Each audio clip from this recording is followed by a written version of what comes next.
Yo, yo, yo, what is up, guys? How y'all doing? How y'all doing?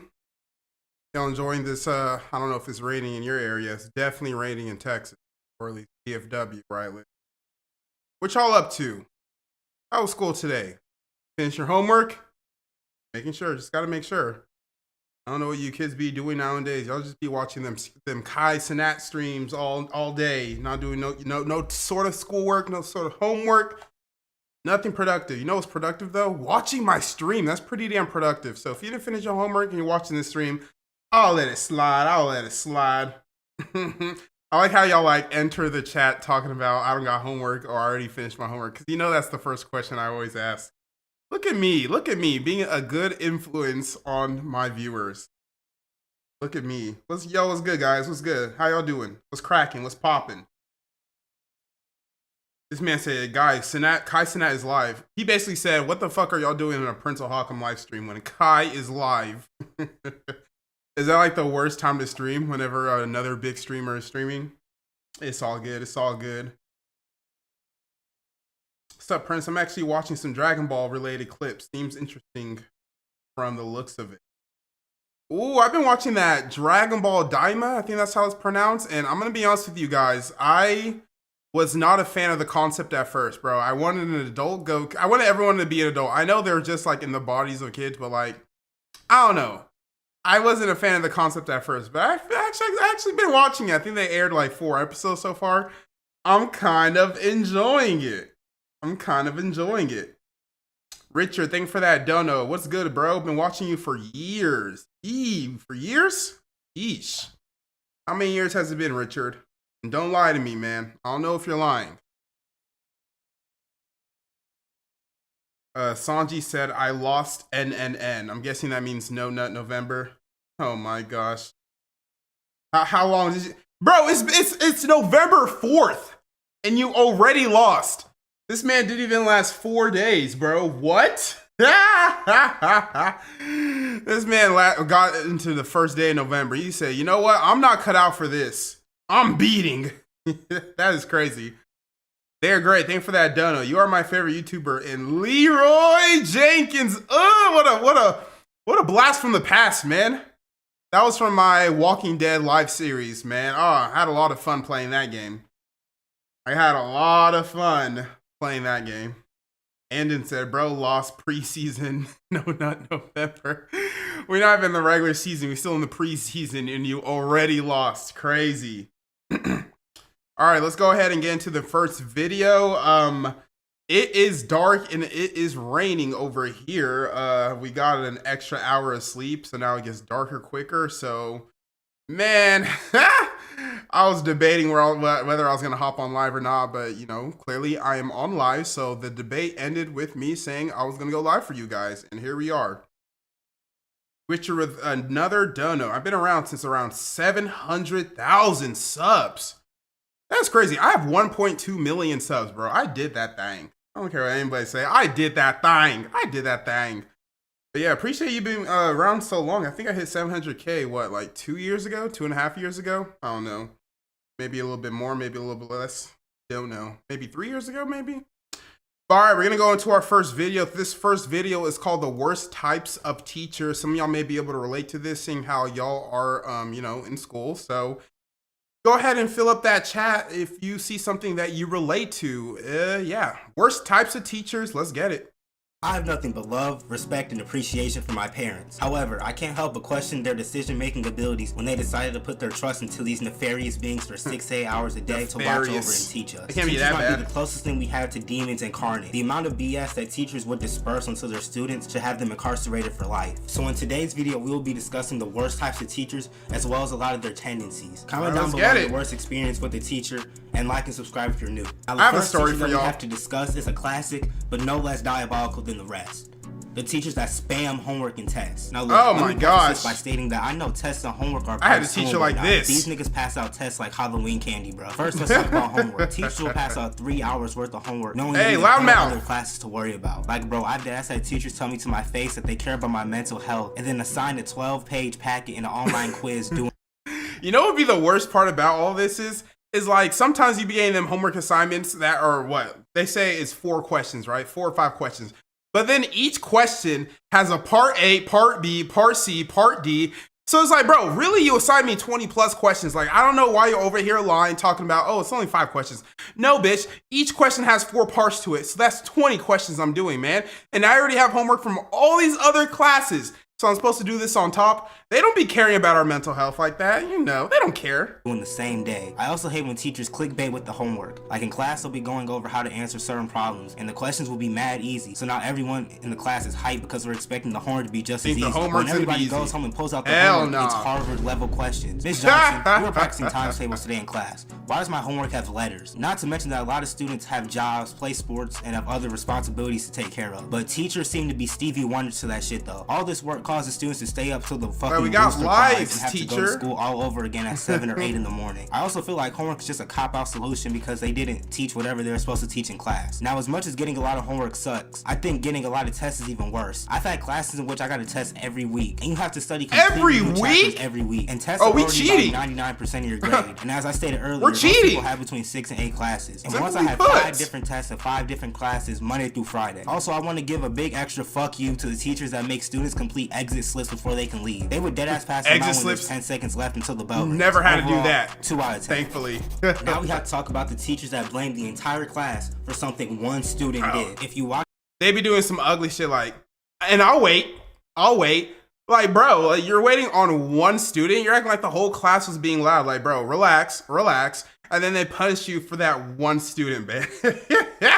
Do not do this in a class where the teacher is also a coach. Because if you play sports and they see your ass, they're going to have you running that mile easily, man. Easily. Watch my first video discussing the worst types of students. You already know about the class clowns whose jokes often make my brain These girls. Niggas often cause the teacher to get mad and unleash their bullshit amongst the class. But instead of punishing the sole student who caused the issue, they decide to tarnish the entire class and treat us like a package deal. And as a chill student who didn't really do much, I always found myself getting hoed by my teachers who take their midlife crisis out on the entire class. I don't even know what be going through their mind when they do that shit. Like, imagine because they don't get paid enough for this shit. The entire neighborhood. If we're gonna be honest, they always talking about one person. They do not get paid enough. Like, what the fuck are you talking about? All you're doing is turning the entire class against you like Kanye. Overall, 2 out of 10. Kanye! Now we gotta talk about the creepy / pedo teachers. We all know or had that one creepy ass teacher that would always try to risk. Y'all know I have a lot of stories about this. There was a gym teacher in my middle school who always used to try and talk to the girls in that class, and he would. Why is it always the gym teacher or a teacher that also teaches a sport? I don't know why that is the common, factor between all of these creepy weirdo teachers, but it's usually either the gym teacher or a teacher or coach who also teaches a sport. It is always one of them, bro. Always one of them, man. It is nuts. Golly. I was watching them when we did push-ups, even though there was a female gym teacher in that class too. And I've also heard other stories about teachers who are always being perverts around the female students. Take your own ass on Tinder and stay the fuck away from kids, you Jared Fogle wannabe. If I had a daughter and they want easy prey, being suggestive or preying on her, I'm sending that nigga to his ancestors quicker than Nick Cannon has kids. Overall, negative 2,389,452 out of 10. I like that score. The dumb teachers. Now you might be wondering, Gabe, how is there such a thing as a dumb teacher? They exist. They're certified. Well, them Don't worry. Must have spark noted their way through college because my teachers seem to be learning the fucking subject with me, bro. Like, how are you gonna teach me a subject and not even know what the hell you're talking about half the time? They're lucky that we have access to Google, Quizlet, and other ways to figure out how to do the work. All these teachers need their diplomas. Quizlet got me through college. Also, in a stats class that I took, the teacher was old as hell. Like, his first pet was a velociraptor, and I don't really did not know what the fuck he was doing. He taught slow as hell. Like, it felt like Dr. Strange had put time in slow motion or something. All in all, I find myself having to teach myself most of the time. Overall, 4 out of 10.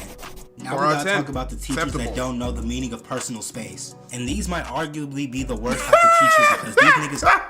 You know this teacher breath stank. Look at Oh my gosh, he got it zipped up all the way up here. You know his breath is kicking. Oh, it's boofing. His breath is boofing. You already know. Look at that. Caused me physical pain. First, we got the teacher who brushed their teeth with motor oil and used vinegar as mouthwash. Teachers love to get in your face when they help you release their hazardous breath and pollute all the air within a 50-foot radius. Like, bro, there is no need for us to damn near be making out for you to help me with number 5. And now we have to discuss what is probably the most relatable part of this video. When someone next to you asks for help and the teacher decides to give you a personal lap dance, except instead of your lap, it's your all that ass in your face. I think they do this on purpose. Like, this is a part of their contract that they signed with to school. All I know is that they better put that shit away before I grab me a handful of. But overall, 3 out of 10. Now we gotta talk about the teachers that pick favorites. All up As in your humans, face. we're all gonna have some type of bias. But when you start letting it show, especially in the regard of treating students differently, then it becomes a problem. This has been the case for damn near every teacher that I've had. Every teacher has favorites to answer questions. And the this is teacher not even a shock, man. Talking about, Amanda, you are so smart. I'm glad to have a student like you. And then when it's your my turn, hand has been raised for the past 10 questions, but I get ignored like I'm Courage the Cowardly Dog. But then when my hand is down, they want to pick on me first. Overall, 3 out of 10. Okay, 3 now out we of 10. gotta talk about the teachers that are overly strict and go on power trips. First, we got the whole, the bell doesn't dismiss you. I do. Bullshit. Okay, well then the bell shouldn't determine when I come to class then. There have been times where our entire class like that, left clap the room back. when the bell rang and the teacher tries to pull out that saying. What the fuck is the point of making us wait 3 extra seconds? We didn't care because she's not gonna write all of us a referral. Another You gotta realize, like, I think it's definitely a power trip. Like, they have, a weird power complex. That is also why a lot of people become police officers, politicians, because they like the power. So, it's the same kind of concept. You have power over teenagers. You get to determine whether or not they leave your classroom. You get to determine whether or not they get to use the bathroom. It all just boils down to the same thing, having power over somebody. Now, that may not be the whole entire story, but that is what I choose to believe. Because there is no reason why, if I say, can I use the bathroom? You have to wait for me to say, may I use the bathroom? Well, I don't know. Can you use the bathroom? Like, you know exactly what the F I meant. Stop doing this. Like, ooh. Those teachers, they irk me, man. He needs to put them on the list. Another thing I hate is when teachers try to stop students from packing up their stuff when there's like 60 seconds up to class. Teachers really think that they're major pain in this bitch. I feel like most teachers got swirlies and noogies when they were in school, and now they feel like they need to boss everyone around and take their childhood trauma out on us. He was laughing at her. Year, I had a teacher who would give you lunch detention if you weren't in your seat. It didn't matter if you were actually in the classroom. She would still give you a lunch detention. And there's also the teachers that be pressing niggas about dress code. Look, I know for a first-hand fact that there are people who come to school half naked and shit. But there have been times where a temper tantrum because a girl's shoulder is showing. And then you got the teachers that stop the whole class when the they talking to shoulder their friend and making a big deal talking about, I'll wait. Nobody in this class gives a damn about me talking to someone right next to me. But you're gonna stop the whole class and try to yell at me, claiming that I'm distracting others and shit. And I know you've all experienced that teacher that had no sympathy or compassion. You could tell your English teacher that a nuclear explosion terminated your whole family last night, and they would still expect you to have all your homework done and turned in. Overall, negative 38 out of 10. Explosion didn't hit you. Where's your homework? And degrade their students. These are the people that every rapper said that they had as a teacher who told them they weren't gonna be shit, but they really exist. These teachers are really just the scum of the earth. They always try to put their students down and make them feel dumb. The ones who try to belittle their students instead of educating them. They usually I probably had a teacher like this, but I don't think she was going too far to say like, oh, you're not gonna become anything in life. Like, she definitely tried to belittle me, but it was only because I had cousins who also went to the same high school as me, so she knew my previous cousins, and she knew that they can be, a handful. So she automatically treated me the same exact way as like she treated them, even though she just met me. And we got into like beefs, issues. I remember like I yelled at her. I have a huge problem with authority, guys. I have a huge problem with authority. I had gotten fired from like 2 jobs. I've yelled at many teachers. I do not like authority. Thank God I work for myself, because I couldn't imagine being in the corporate world with my huge issue of authority. I would not be able to hold down a job, bro. It will be nuts, man. Oh my God. hate kids and are there for a check. You know, the ones who say, I already went over that, you should have been paying attention. And I get it, sometimes students aren't paying attention, but sometimes people just don't understand, and the teacher shouldn't make you feel dumb or stupid for not understanding the topic. I believe that anybody can pass any subject they apply themselves, but everybody's going to be stronger in some areas and weaker in others. Teachers are deadass bigger bullies than students most of the time. Overall, negative 7 out of 10. Finally, we have the teachers that indulge in full course meals during class. We all have had that English teacher and we be hungry as hell, bro. Half an hour to chew when you have a question. My math teacher from 7th grade used to eat an entire family bag size of chips every other day. Damn! So to be fair, she was built like a king size mattress, so she probably needed the calories to support that refrigerator of her body. But what really needs to cut off down about on teachers them. that eat in class is that they won't let us family eat in class. size. It's the most hypocritical thing I've ever been a part of. And then they'd be wondering why ants and shit are in the class. They'd be having a full course meal, teachers we cover, smacking and everything. Overall, 5 out of 10. And then say you can't eat. But I think that's gonna be it for all the teachers I have to talk about. All right, man, those were some horrible teachers. Go ahead and leave me a comment if you had one of those teachers. I've had majority of those teachers on the list, and I can tell you the worst ones are the creepy ones and the ones who have like favorites, because I know I may not be your favorite, but it doesn't mean you gotta treat me like trash, and you gotta treat Jessica over here like she's God's gift to earth. Like, bro, come on, man. How annoying. All right, all right, all right. That was the worst types of teacher. I want to go ahead and watch another video. We're gonna watch some Meat Canyon. Meat Canyon.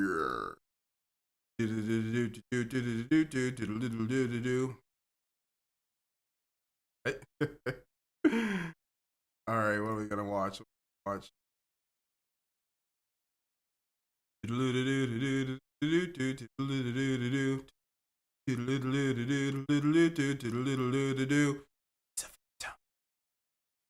Arrowhead. All right, watch some Meat Canyon. Yo, Mantra, thanks so much for that dono. Prince, what's up? Are you ever gonna do a Smash Bros stream? I'm gonna keep donating. I ask you to do it until it happens. Actually, shit, I might go broke. Hey, yo, man, I actually do enjoy playing Smash Bros. You know what? You know what? I'm just gonna have to. First of all, I have to get like a Nintendo Live account because I'm sure if I'm gonna play Smash Bros, I want to play with you guys. And then yeah, this is definitely gonna happen. Trust me, Mantra. I do enjoy that game, and y'all already know if I enjoy a game, it will be played. It's just I didn't know if there's gonna be like a market for it. A market, like people really cared about Smash Bros like that. But no, trust me, I do enjoy that game. I love that game. I will play it. All right, let's go ahead and check out some Meat Canyon. Should be interesting. We have 3 videos for y'all. Taylor Swift, Tongue Stealer, and then that Talk to a Podcast. Go ahead and get into it. Arrowhead Stadium is electric this Sunday as Taylor Swift is here for the kickoff. Taylor! Cheering on her man Travis Kelce. Woo, My Taylor! God, is she beautiful. There go, yo. Breaking up with Taylor. Pat Mahomes. You're gonna break up with Taylor Swift? Is it even possible? Like, you can't do that. No. Yeah, you better not let the Swifties hear. Oh, they heard. They already heard. Oh, you're cooked, bro. She's gonna make a whole album about you. Your career is over. The Swifties have gotten. Oh my gosh. How fast the rumor spreads. It's gonna go right back to her. Oh no, you pissed off Taylor Swift. You should have done that. We should not have done that. You walked out so. Oh. Whoa! Oh my god, you getting jumped by the Swifties? Was that a battle cry or something? What was that noise? Get your goddamn hands off me! No! Oh no, she's gonna have her way with you, bro. Why do you want to leave me? I mean, you blame me? That's not what I said.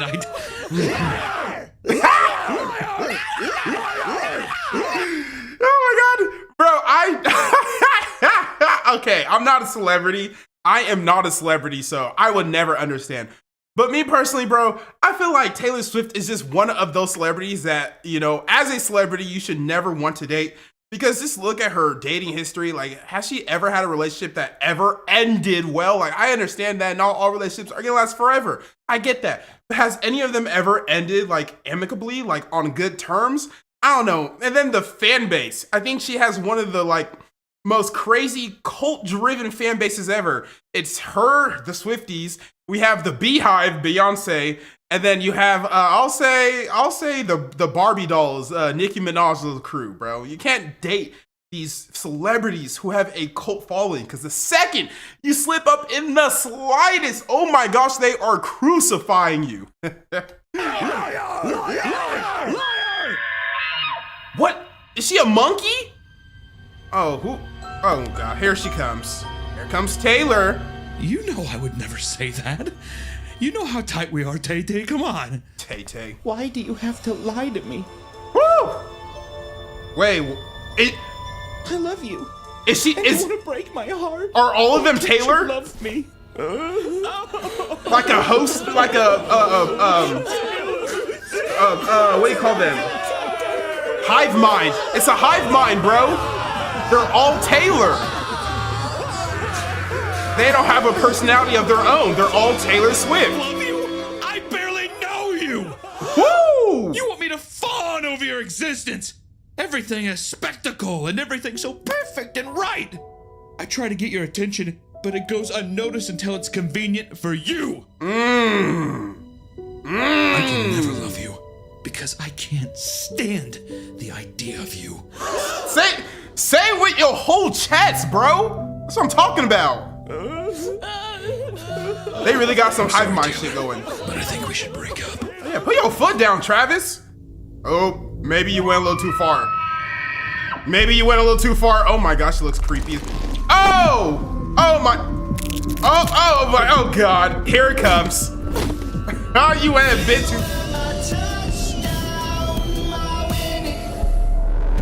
Oh, look at that toast. What the fuck is she turning into, dog? Something from Stranger Things, man. You're done, bro. You're cooked. Oh, God!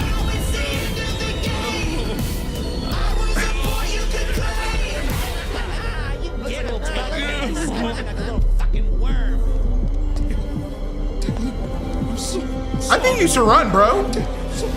I think you should run while you still can. Before she eats you. Oh, she took your soul. She's so brave. Y'all hear her?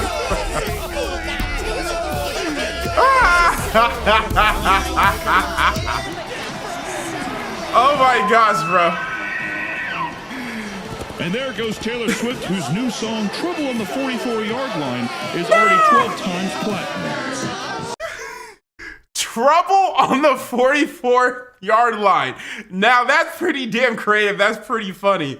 But Travis, bro, one does not simply just break up with Taylor Swift, bro. What are you thinking, man? What are you thinking? All right, let's go ahead and get to this next one. It's called The Tongue Stealer. Someone's gonna be out here stealing tongues. Stealing tongues. Dun, dun, dun, dun, dun. Let me see that tongue. Oh, you know what they're doing? They're so cool. Oh yeah, y'all are so cool. Yeah, get that Nick. Get that Nick. Man, we missed another lesson. Is the pizza almost here? Y'all ain't learning Dude, Spanish. We're flying to Japan in a few months. Oh, okay. How are we supposed to pick Japanese. up girls if we can't even talk to them? Dude, I bet these girls are gonna love a foreign man with a beautiful accent. Man, you're so right. We're gonna be little show ponies over there, huh? Damn right. Do Americans do well in Japan? Oh, what kind of handshake is that? Ooh, it's Duolingo. It's the Duolingo bird. Yo, That creepy motherfucker. Go out. Bird, owl, same Michael, thing. don't go near that thing. Oh, it's too late. He's already intrigued. He is intrigued. What's up, little man? You Michael, blew the seriously, vapor dude, stop. in his face. Dude, he came here to give us lessons in person. This is so cool. Konnichiwa, little man. Go. Ko. I would not get that close to it. Chiwa. Konnichiwa. Konnichiwa. Oh shit, yep. What'd I tell y'all? Oh my gosh!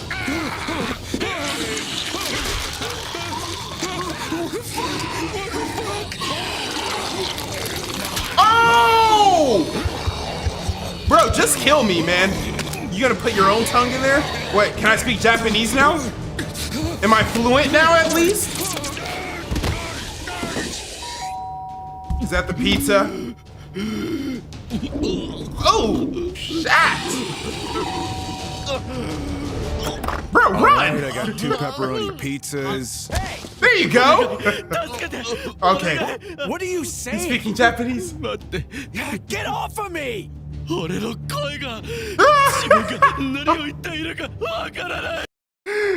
Yo, that's actually hilarious, man. Well, that's one way to learn a new foreign language. That's one way.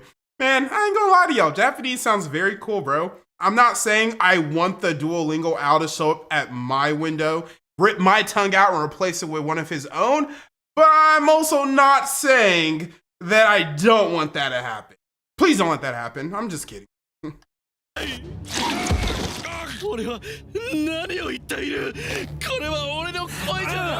Get the fuck off of me!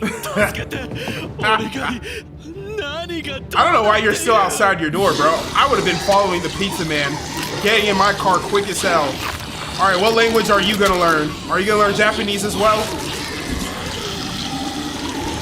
Oh, shit! Oh.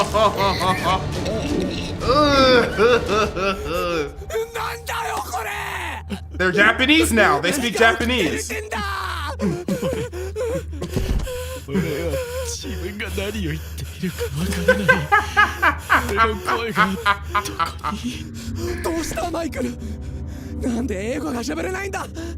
今なんて言った。 Yo, these Japanese voice actors be giving it their all in the voice booth, man. I love them. I can never watch an anime dubbed. Are you gonna actually use the app now? Ooh, course complete. You're fluent. Man, I don't know how anybody watches anime in dubbed, bro. That will never make sense to me. It is subbed or nothing else. I think the only animes that I've ever watched dubbed, and this is only because I started off in dubbed, is Dragon Ball. So of course, like, Dragon Ball is one of those series that you can watch in dub because, like, come on, we all grew up on it on dubbed.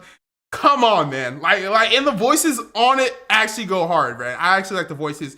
And then also My Hero Academia. I started watching that in dubbed, and then yeah, just I switched back to Japanese. But I ain't gonna lie to y'all. Sometimes the dub hits, but majority of the time it's subbed or nothing else.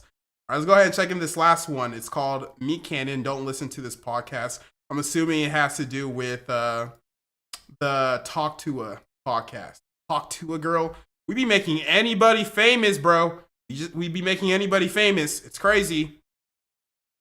You heard what about fart to? Fart on that thing. Do not fart on that thing, bro. I will kick you out. My upstairs neighbor began listening to the Talk to a podcast. Well, I should say he was watching it. He started watching it 2 months ago. Oh, that saliva. That moisture, that drip. He seemed to mock it at first, mumbling to himself. Nothing. It's so dumb. And I didn't pay much But attention you're to it. watching it, though. Saying Things it's so felt so dumb. normal then. You're watching It it. wasn't until that night he knocked on my door.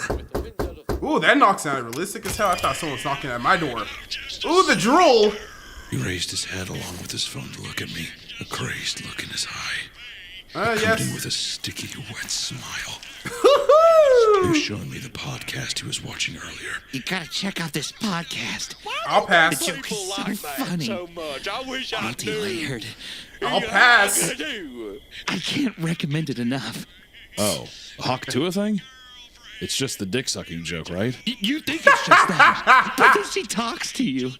She speaks got- to me at least. She got famous off talking about how she sucked She dick. saw through me. That's crazy. I could see my soul leave my body. Ooh, are you looking at me? Whoa. Oh my god, please stop it. Oh. But can easily be found. Isn't this like the #1 or 2 podcast on Spotify? Sheesh, man. So you, From your mouth the essence of truth. so you just gotta talk about Set you free. how you gonna spit on a dick and then you become famous. This is America. Let it spill forth. Fill your chest Yo. with truth. Back up! You're too close. Ooh. You could see his obsession. It's so funny. But it was just a joke. What did I tell Right? you? Yeah, Leak you're from going upstairs began to drip into my going apartment. pretty crazy, I man. tried to talk to him about it, but he would never answer his door. That's not water, Only bro. laughing with the podcast blaring at all times of day. That's drool. Ooh, that's fluence. Out of some morbid curiosity, I tried watching the show, but I didn't understand. But now you're salivating. Oh, Was it the joke? she got you. She Was got it the you. girl? Turn it off before Where it's was too the root late. of his obsession? There was nothing. There you go. Dog to her. Oh, the drool doesn't stop. Because that's also about pussy. But not about the lady kind, more about the little fur baby kind. I don't want kids though. Who was in because your I think apartment? The world's a corrupt place. And Who was in here? I really don't want to bring another conscious living being All this drool. Hellscape we call it Earth. What do I know? Hop to spit on that thing. Spit on that thing. It is so nuts to me. Y'all do know where this Hawk Tuah girl's from, right? She did like one of those street interviews where, you know, those people with the camera and the microphone, they come up to you and they ask you a question. I forgot the question she was asked, but essentially she was talking about how she was slob on that knob. And look, now she's a multimillionaire. Now she has one of the top podcasts on Spotify. Wow, that is nuts. All for being a girl talking about how she's finna slob on that knob, how she's finna work that pole, bro. That is all it takes, apparently, guys. So I'm not trying to give y'all any ideas. However, at the same time, I'm also not trying to discourage any. Maybe I should be trying to discourage that. I don't like Mike Tyson's face tattoo. It scares me. Ooh, man. Look at all those Laughing buckets. stopped. Surely there had to be some reason. And that's not water, guys. That's drool. That's saliva. Oh, what's inside of his? Ooh! This is so nasty. You kind of look like Logan Paul there. Tired on his cheeks and wishes it hot to Spit on that thing. I gotta pay him to put spit on that thing. Tattoos, or if there's any skin left on that beautiful. So this looks normal to you, huh? Oh, you slipped in the drool, man. Oh yeah, you're cooked. You're cooked, bro. You're cooked. Just say your prayers, man. Oh God! Go ahead and say your Hail Marys. Ooh. Spit on that thing. Okay, he wants you to turn the TV back on.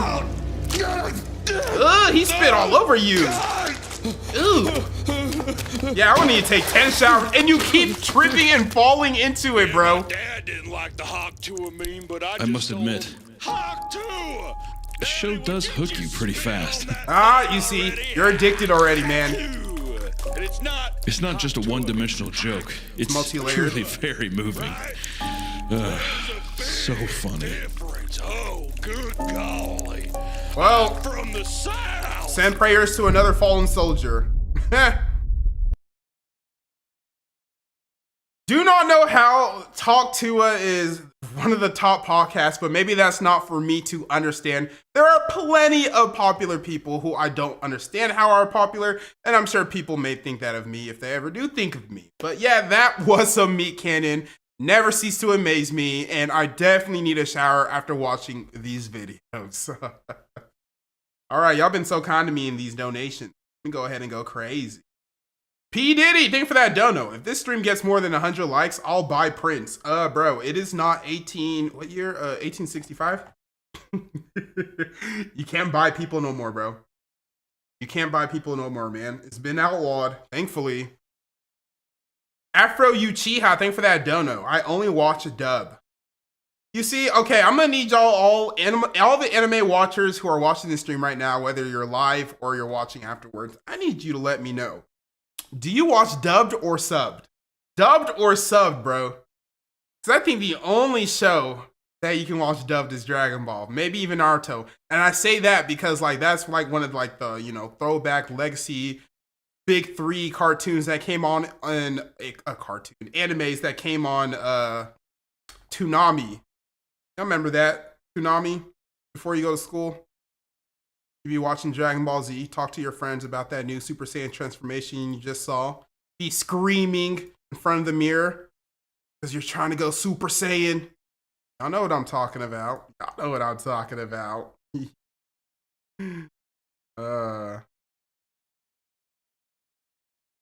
Wow, yeah, most people watch it in dubs. Y'all are nuts. Y'all are insane. P. Diddy, what a fat dono, bro. Appreciate that. He said, I have an underground tunnel. Under to your house. All right, pull up then, bro. Pull up. I already got the baby oil on deck, so you don't even have to bring that, man. I have it, man. I got many different varieties. What kind of brand? What brand is your favorite? You like the Johnson & Johnson type? I got you, man. Super Mario Gabriel, thank you for that dono. Extreme cheapskates. Woman takes out her own tooth. I can't react to anything TLC. It will get copyrighted. Y'all don't have baby oil in your house? I'm kidding. I don't have no baby oil. The hell I need baby oil for, bro? I'm normal, man. I use spit. No, I'm kidding. Let me stop talking.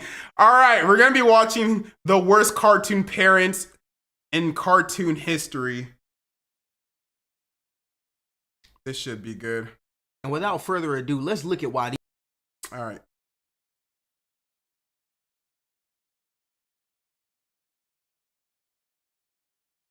And without further ado, let's look at why these parents are some of the worst ones in cartoon history. Bitch ass parents number 1. Lois and Peter. They're not good parents, especially Peter. They treat Meg so bad. We know that the Griffins are terrible parents. 30% of my previous video was spent clowning on Lois, and that was because she was a stayed trash cheating. Wife. Her bitch ass is on the chopping block again today with her bitch ass husband. I mean, they both be cheating though. She's a terrible wife. She's a terrible fucking mother. I can agree on that. Release some hot justice all over that ass. Subscribe. So first of all, let's just get this out of the way. Crimes. These two are abusive as fuck to their kids. Let's start off with Lois, just because I hate her. So I know y'all remember that one time that Lois hit Stewie because he was playing in her stuff. That's not abusive though. Like, come on. That's a spanking. That's normal. She hit this nigga so hard that he made the Ryu death sound. Well, that's normal though. That's just discipline. Thank so you. Y'all out here squaring up with 1-year-olds. What?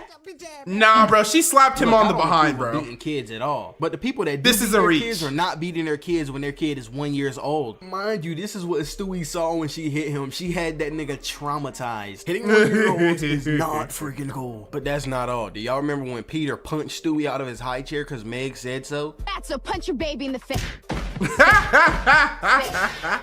No Like, yeah, I hesitation. know this is the episode when Meg was all scary and shit, but I would have died behind my 1-year-old. Peter could have easily been like, punch me instead, Meg. Which actually brings me to my next I don't think point. he's trying to Peter take that can hit, always though. beat on Meg and abuse Meg, but when it come to saving Stewie, nah. Where the fuck was this Peter at whenever she told you to punch your son, you gluttonous fuck, you gluttonous bastard. I hate Peter Griffin. I can't wait for the day that Stewie get a spinoff where he grown up and can finally beat this dude ass. But wait! There's more. Ooh, there's Do y'all more. remember the episode when Peter got a whip? If not, let me I do refresh remember your that. fucking memory. So Quagmire's package got delivered to Peter's house instead of his own. And if you know Quagmire, then you know He's that a this freak. dude is a major freak. You want me He's to a drag my major sack freak. across your face? So of course the package contains a whip, so that way he can whip all the bitches that come to his house. Probably the Naturally. other way around. So Big Nigga opens up the whip and start whipping everyone that he knows, including baby Stewie and his daughter Meg. Dad, I don't want to do this. Hey, Joe. Okay, that's pretty cool too. Hey, Dad, that's a cool whip. Ah, he left the line He hit this aghast. nigga with the whip so That's hard that crazy. it turned into Kratos. Let me put this into perspective for you. He hit him with the whip. That All shit right, is I'm starting to insane. see what Put he's this rich saying. monster I'm starting under to see the what he's saying, jailhouse. bro. But wait, there's more. Chris? There's an episode where Chris sets up a Okay. camera so he can catch the evil monkey on video because this evil monkey used to come out his closet. And luckily Chris is an idiot because the He shit is that he indeed saw an on the idiot. tape didn't phase him. But it did phase me. Peter and Quagmire come in and do the hand in warm water trick, which makes Chris piss on himself. But as they leaving, Quagmire like, This is- I'm not done. And he hit that nigga with a mean ass and he hit him real hard too, so hard that his eye black right there on the spot. And all Peter can do is laugh. And he's just And Lois laughing. thought That's she was fucked safe up, 'cause I bro. ain't talk about her in a while. But Lois come She in steals after money Peter from his and wallet, Quagmire right? and Yep. steals some money out his fucking wallet. Add that to the list. This shit is supposed to be the other way around. Now we're done talking about abuse. 'cause Oh if we my kept talking- gosh, bro. Okay. Peter and Lois definitely are terrible parents, but like, you know, that's kind of the point of Family Guy. But also at the same time, I want to laser in on Meg. Meg easily gets it the worst, guys. Like, yes, he be beating Stewie and then, you know, treating Chris poorly. But Meg, every day she wakes up is just torture for her. It's just misery and pain and being made fun of and being hit. Like, if I was Meg, bro, I would have denounced my parents a long time ago and, I don't know, moved to Alaska and start a whole new life, bro. Yeah, some very trash cartoon parents right there. Peter and Lois, very garbage, very trash. Totally so not demure. Talking about abuse, because if we kept talking about it, we'd be here all day with all the times Peter has abused Meg. But before we move on, let's get real dark. This entire video so far, we've been covering the abuse of the Griffins. There's a lot I left out, but that's because, like I said, we'd be here all fucking day. But something happened to Meg that goes under the radar too often because it's a little bad. There's an episode where Peter wants to become a redneck because of a redneck comedy show. and you know what he rednecks starts do to doing their stuff that daughters. He thinks rednecks do, Or which includes supposedly. the rednecks having do with their daughter Yep. stereotype. Dad, what are you doing? Meg, I'm a redneck. Which means I am about to do something to you that you will not remember until you're 40. That's not funny. The clip too early. That's not. Back here. I meant sex. Fucking crazy. Insane. Peter and Lois can rot in jail forever. To conclude, Peter and Lois have been physically abusive to every single one of their parents, kids, man. but mostly only mentally abused Meg. The Griffins are just kind of backwards. All their kids are fed and have rooms and whatnot, but they just be beating the fuck out of them. Family Guy has taught me that despite having hot meals on the table and both parents in your life, it may not be enough. Possible to be born into a family of straight dookie bags. Straight up. Bitch ass parents number 2. Oh, they are so terrible to Butters. I be feeling bad for him. Wow, what an adorable kid. And his he be parents so look sweet. Very nice. Wow, this entire family looks very happy. Look at little Butters. He's so No, happy. the family is not happy. While you're grounded, you can just go to bed hungry. Whatever. Y'all remember that episode where Butters' dad was, about to be outed, or he was at a gay bathhouse. Essentially, he got caught by Butters hooking up with guys. So Butters accidentally tells his mom, and his mom tries to kill him and then kill herself. So yeah, that was a very dark and creepy episode. But Butters, I'd be feeling bad for him. He has some trash parents that stay grounding him, man. Ain't nothing he can do without getting grounded. That was a fucking lie. Watching South Park growing up, I would always feel really bad for Butters. I do feel bad for him, man. At home or at school. He's an easily influenced and innocent kid surrounded by bad influences, which is where his parents are supposed to come in at. That's the whole reason we even got parents in this world. But nah, instead they trying to kill him. Other reasons. Butters got his own episode in season 5. The episode is about his parents' anniversary at first, but then Butters' ugly ass mom sent him on a quest to follow his dad. And she does this because she's sick of all her weak ass. This is the episode I was talking about. I mean, just look at her. She looked like she'll get you a trash anniversary gift. Weak ass fit. Oh yeah. Damn. Before we move on, add manipulatively. Weak Because ass Butters fit. didn't even want to follow his dad until his mom put a positive spin on it to make it seem like it was a good thing. Spy on him? But ain't that kind of like fibbing? No, it's a little different. So his parents teach him these lessons, then Is it unteach different? him these lessons, and then It's a he little gets different. in trouble when he don't follow the lessons. Ad hypocrite, that shit is fucking stupid. So Butters follows his dad to this shady part of town, and his dad goes into this theater that's got movies like Fisting. This is Fireman what I was talking 9, about. Men Ahoy and Boys Night Out. Once he finishes his feature film, he heads over to the men's bathhouse. For the real Butters deal. reports this info back to his mom, and this info drives her so insane that she tries to kill Butters. Mommy will be with you very soon. Poor Butters, man. He's about to die over this, man. And he has no clue what he was doing. Finding out that your husband is doing weird shit in shady parts of town, but this isn't one of those inescapable situations where Just ooh, divorce is the only man. answer. What the fuck is game ending your son then game ending yourself later going to do for you? This nigga still fitting to be hitting up the men's bathhouse. Still, bro. You gonna start using that shit as a coping mechanism. And on top of all that, they be abusing the fuck out their parental power. They'll ground Butters They for love anything, grounding him, and yep. I literally mean anything. You made a goofy face. No, that's just what I look like. Don't you make that face at me, young Grounding him for his face. Fine, Butters. If you don't want to stop making that stupid face at me, you can just stay in your room for another week. They grounded him for looking like himself. That shit is babonkulous. Even worse, they already admitted they don't even be knowing why they ground him half the time. It's strange. I don't recall him really doing anything particularly bad, and yet... You still ground him. grounded. Yeah. Why the fuck are you talking like that? Like you don't know you're the one who grounded him. I don't give a fuck if it's supposed to be ironic. South Park stupidity make me want to hit the creators with a bag of iguana dicks. Sure to like and subscribe so I can afford anger issue medication. But to conclude, Butters don't deserve none of the abuse that he gets from his parents. And you could argue that all the groundings he received did help him because he is a kind and respectful kid. But that's not true because Butters doesn't truly know what's wrong. He just knows that getting grounded is bad, which means that doing something that gets him grounded must be bad. Butters doesn't know right from wrong, which is why Cartman is still able to trick him into doing stupid shit. All he knows is grounded equals bad. And I guess that's just what happens when you got trash ass parents. Bitch ass parents. The Let me be Turners. completely honest with y'all. I mean, no wonder he has, fairy Now godparents. don't go get on me in the comments because you can't fight. First of all, I beat your ass. Second of all, I watched like 30 episodes to see what the deal was with Timmy's can't parents. fight. I'll so beat let's your see if ass. I, gotta I love that release some retort. justice on their ass, or if y'all are just overreacting like a bunch of little pissy poo poo babies. To be fair, these are parents that like you want them to be trash because if he didn't have the parents that he had, he would never have fairy godparents. And I'm gonna let y'all know, like I would easily take trash parents that also come with the ability to have fairy godparents. Because yes, my parents are trash, but now I have the ability to get any wish that I want granted. And like, doesn't he get unlimited wishes until he turns like a certain age and then he just forgets about them? That seems like a pretty good hookup to me, man. And he'd be wasting his wishes, bro. If I had fairy godparents, oh my gosh, the wishes I would wish for, Timmy, man, like, you just over here wasting that kind of power, bro. Wishing for the dumbest shit ever, man. Ooh. Very good, Jenny. Here you go, sweetie. Tuna salad for lunch. Mom, your dad sucks. So where the fuck do I even start with these two? Ooh, I know. His mom look good though. Of their fucking child. Now see, the She has a abandonment nice of fit. Timmy is fucking crazy because unlike other kids in other kids shows, their parents are around, but we just don't really see them much because the kids never be at home. But Timmy's parents, they fucking gone. They're not here. Nigga, dad be in the studio making music and shit. His mom out somewhere being a model for MILF's Monthly. Yeah. Timmy's parents were damn near a told y'all, side. his He mom was look only good. 10 years old, so he couldn't be at home alone, which brings me to my next point. His They leave babysitter. Timmy with an abusive babysitter. So while Timmy's parents are out partying, they leave Woo! Timmy with this fine ass bitch Vicky, and she be beating the fuck out of Timmy. Look at this shit, a fucking wrecking ball? Are you serious? But let's go ahead and get dark for a second. Let's what get if dark. Vicky was some kind of weirdo and not just a slapstick abuser? What if Vicky genuinely wanted to harm Timmy? Putting Timmy I mean, into she's doing a Vicky's pretty care good is the job so worst far. thing that his parents ever did. Leaving your child with someone you barely know opens up a gate to terrible things. What if Timmy was just a regular boy with no Fairly Odd parents? And what if Vicky was a troubled young girl who was into playing with knives? Damn, they give You her a see where BBL? this is going. There Okay, isn't much Vicky. that Timmy's parents can do to be bad Whoa, parents, Vicky. since they're barely in his life. But if anything was to happen to Timmy and Vicky's care, it would be their fault. Meaning that there's literally an infinite number of things that I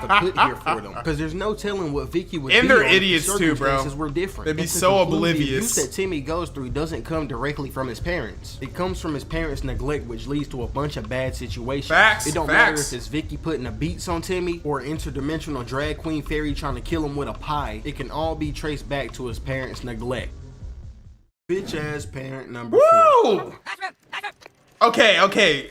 I feel like Cartman be abusing his mom.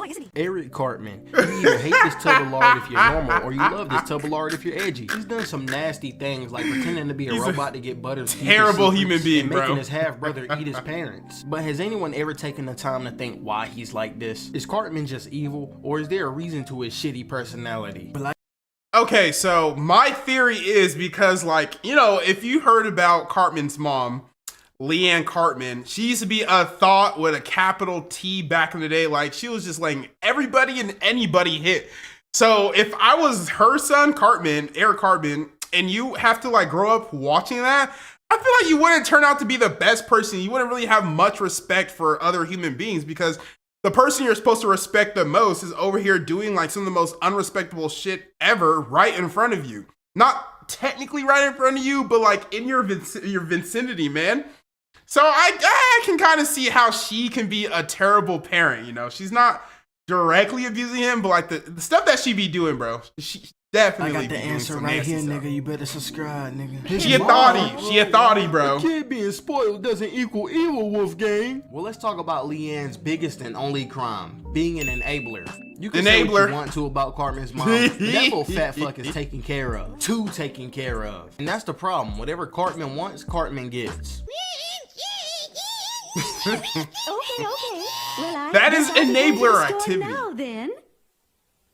Now, Big if you're stupid or enabler. you were similar to Cartman growing up, you're probably having a hard time understanding what's wrong with this. Well, even though Cartman is very well Oh, fed, very well and he's fed. got all the new toys and shit that he wants, he's still abused. You see, Cartman's mom suffers from single mom syndrome. She doesn't have anything in her life to focus on other than Cartman. And the show showed us that she had a troubled past being a roster root and being addicted to drugs. So it's obvious all she wants is for Cartman to be happy. But by enabling this beer-bellied Twinkie tackler, she created a monster. Cartman is 90 fucking pounds at 8 years old. An 8-year-old should weigh anywhere from 46 to 70 90 pounds. pounds? And you can see this fat fuck God, is you're 90 fat. pounds, meaning that he's fatter than even the top percentile of his age range. And this is due to his mom letting him eat whatever the fuck he wants. And Cartman just feels entitled to get his way no matter what. This calorie ball convinced Butters that the world was This him because he got calorie invited ball. to Kyle's birthday party instead of Cartman. It's so bad that this baller glutton has to open up a gift at other people's birthday party to feel like he's a part of the experience. Wait,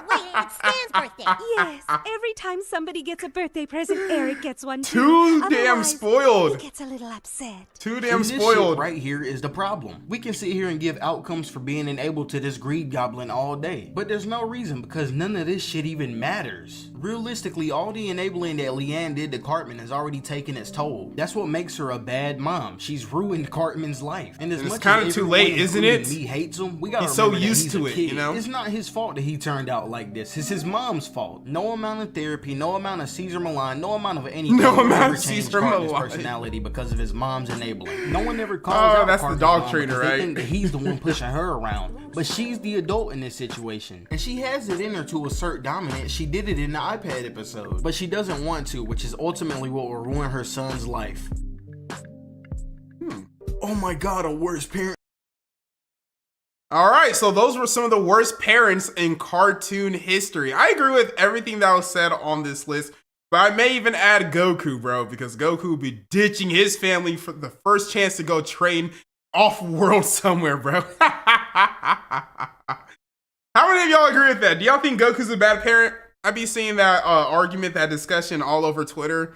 People be getting upset when people say Goku is a bad parent. I mean, it's like, bruh, like, I don't know, man. If I had a kid, not even a kid, you have 2 kids, and every chance you get to go train and punch people, you take it. You be leaving your wife, your kid. Man, this man really said after the Cell Saga, just keep me dead, bro, because really, I'm just gonna be training in the other world. So like, y'all niggas don't even gotta bring me back. Hey, Chi-Chi, I send my love and regards. I'll see you in 7 years.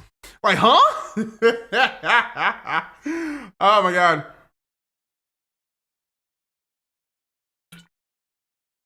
Ooh, water be so good. Y'all drink water? I know y'all don't. That's why y'all breath be hot. All right.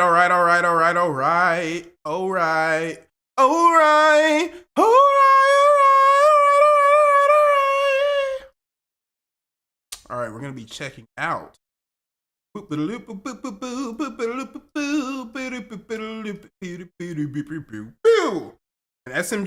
SML movie, The Terrifier. Ooh. So I have a lot of SML to catch up on. Maybe I'll do like a whole separate stream for this.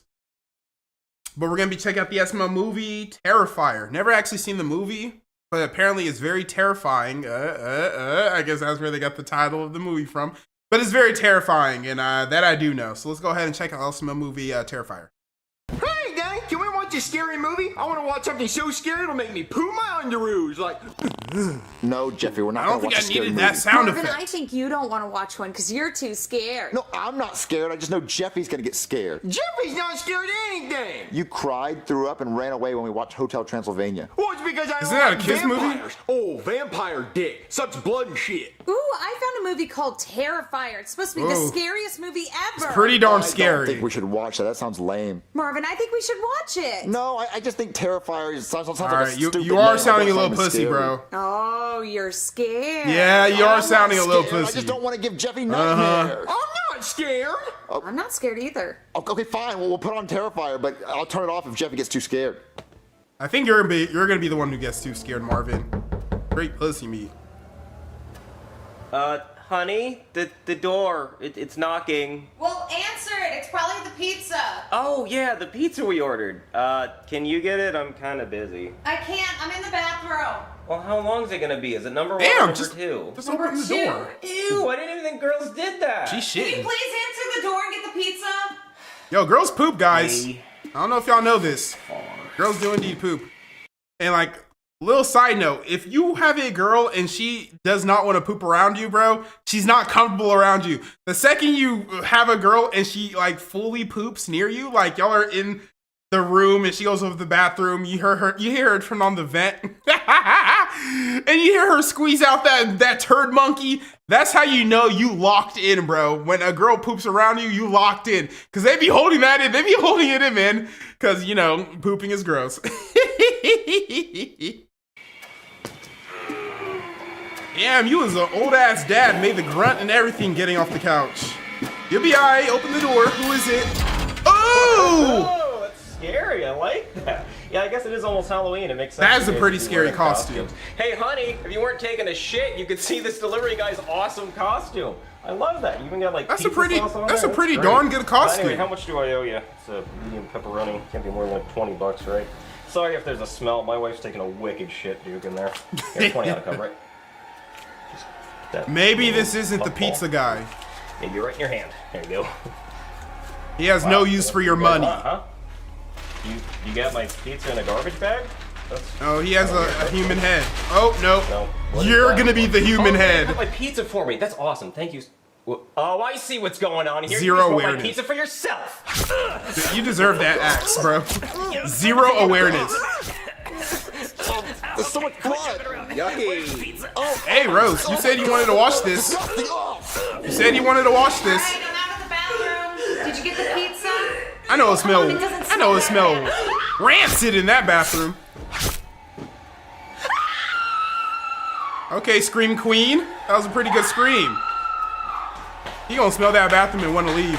He'll be like, "Oh God, girl, what you been eating?" Hey, why'd you turn that off? Jiffy, that movie is awful. You shouldn't be watching things like that. it's too bloody and gory, and it's gonna traumatize you. I can agree with that. Watch it! Maybe when you're older, I'm 20. but Woo! mentally, He is old. I'll cancel you so hard. Come on, baby, let's go to the room and watch something else. That's what I thought, bitch! So, guys, what do you want to do tonight? I don't know, dude. I'm bored. Junior, Jeffy's in my seat. Move him or I'm going home. Jeffy, what are you doing? Well, I was That is watching his a seat. movie, but then my twat waffle crotch sniffing shit ass dookie diaper wearing fuckhead parents said I couldn't keep watching it because it was too inappropriate. That's an insane Yeah, a little insult. bit. What was the name of the movie? The movie was called Terrifier. Well, that sounds terrifying. Well, not really. It was just full of blood and shit. When I have blood in my shit, I get terrified. Woo! That's probably because of all of Nasty. my anal polyps. I have 3. Ooh, dude, you should go to the doctor. I have. They've done biopsies. I have pictures. Oh, God, you're oversharing now. Hey, you're the one who was concerned. I And don't don't want even get me pictures. started on my hemorrhoids. Wait, is that when you have a big meat bag hanging out of your ass? Meat bag. No, it's more like a blood balloon. But I said don't get me started. Oh, So the please movie was don't called start, Terrifier? man. Yeah.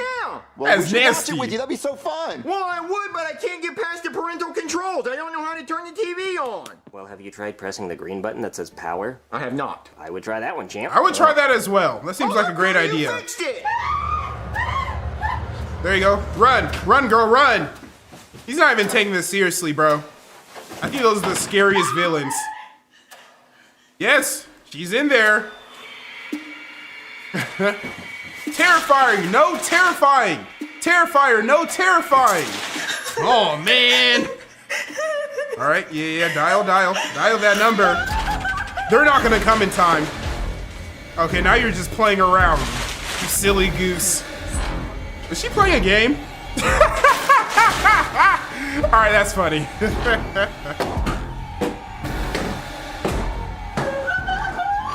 You don't really care about your life that much. Over here playing Candy Crush type shit.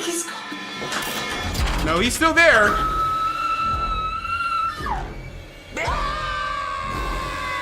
I'm out of here. Already? Ah, the black man. Like clockwork.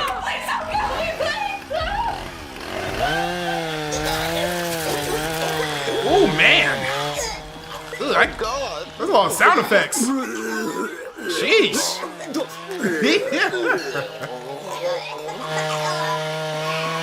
You see, like, when it comes to me, bro, like, I don't really care for horror movies. Not because I'm afraid of them. No, I'm not afraid of watching horror movies. It's just, it doesn't really ever have a good plot. It's literally just like, let's find creative and cool ways to off these dumb teenagers that have walked upon a haunted house or have disturbed an Indian burial site or something along those lines, man. And I promise you, I ain't no puss. I ain't no puss. I ain't scared. I just... But when it comes to horror games, I can't admit I don't like my heart racing. I am gonna lie. I'm not gonna lie.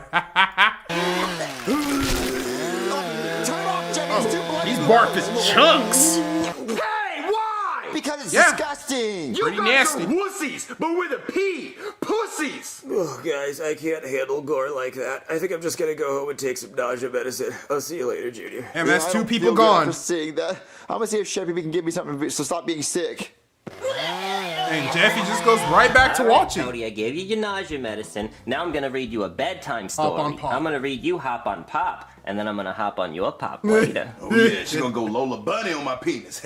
But Mom, I don't want you to read me Hop on Pop. I want you to read me El Gato and Sombrerado. Now, Cody, you know we don't speak that Chinese. You know we in past Colombian class. Mom, it's Colombian Spanish. class? Well, it doesn't matter, Cody. You're getting Hop on Pop or you're getting nothing. Now I gotta read this to get in the mood. Baby, that's what I'm talking about. Skip all this bullshit. That's not hot at all. Oh, there it is. All tall. We are all tall. Now, me and you aren't tall, Cody, but black NBA basketball players are tall. Yep, Indeed like they LeBron are. James. It's true. Oh, what a man. All small. We are all small, but your father's not small. He packing. Hung like a horse with elephantitis. It's true, Cody. It's gigantic. Help, Cody. I don't know what to do with it. It's fucking massive. It's like sucking on a pool noodle. Ball wall. Sometimes your father's balls hit the wall. A Not pool my noodle. favorite position, but it's still fun, ain't it? Like a goddamn wrecking crew, Cody. There's a wrecking ball just going right in there. You gotta have somebody patch the drywall. I think I'm ready now. Come on, Tyrone. Call your buddies. I don't think you're gonna be enough for me tonight. Oh, you know I got him on speed dial, baby. Let's go. Call your buddies? All right, Oh my Cody, gosh. If you need anything, don't come into the bedroom unless you want to see your mommy getting shish kebabbed. Yeah, Cody. You ever seen that movie Holes with Shia LaBeouf? Yeah, your mama holes. And I'm gonna be Stanley Yellnuts. Yeah, we got a bunch of shovels. My homeboy Tyrese, he gonna be Zero. Yeah, and Lorenzo, that's my other homeboy. He gonna be Armpit. He kinda stink, but you know, we can go judge. Yo. It's true. Good night, Cody. Cody has terrible parents. Terrible parents. All right, Ken, you can stop. I don't think it's gonna happen tonight. Ken! Just go to sleep. Oh my god, these... No wonder you turned out the way you did, Cody. You have parents like that, and a doll that you abuse. Oh, is the Terrifier in your closet? Yes, he is. Yes, he is. He is there. How do you even summon the Terrifier? Is it like you have to be afraid of him? On some Jeepers Creepers shit? Oh my gosh, he has no idea. He has no idea. Woo!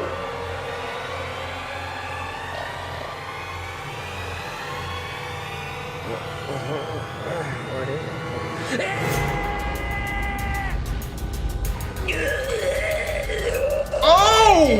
Whoa! Oh! Ho, ho, ho, ho! Oh my gosh! Oh! Snap!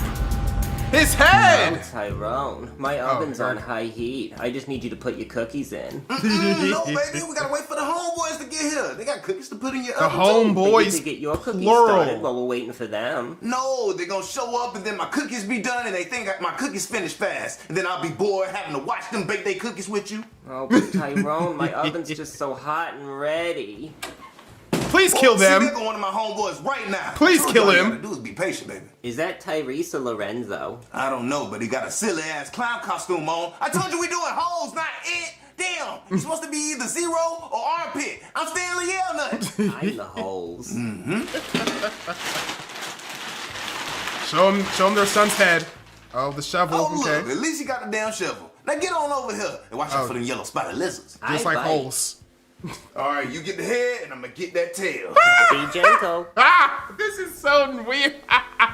Please kill them. Thank you. Thank you. Damn, Lovely. Let's get in the thing. Oh, now I gotta go to my side chick house. Come on. He said, "You're gonna invite him to the next house." Wow. Me too, Junior. What's wrong with you? I made a stupid bet that the Yankees will win the World Series, but they're down 3-0. Oh, God. I know. How much money you lose? I bet my life. What, your life? Yes. What would you have won? I would have won a Corvette. What, you bet your life for a Corvette? Yeah, them things are fast as hell. You ain't seen them. No, wait a minute.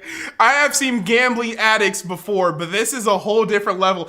Imagine if like we come up with the technology one day to actually bet your life, and then, you know, the person who wins your life, like, I don't know, like your life expectancy gets added onto theirs, so like they live double their life. I don't know. But that is gambling addict at its worst. This man bet his life for the chance to win a Corvette. A Corvette is really that worth it? I mean, I have a Corvette. It's pretty nice, man. It's pretty nice. I'm not gonna lie. It's pretty darn nice. New ones? Who'd you make this bet with? The stupid clown at the bar. I was down bad. The Terrifier. He's here to collect. That's him, Junior. He came to collect. Hey! way you would think I wrote this video. Mr. Cloud, look, it's the World Series isn't over. We got one more game. Just chill out. You know what I'm talking about? Oh, he ain't chilling out, bro. He said they're not winning.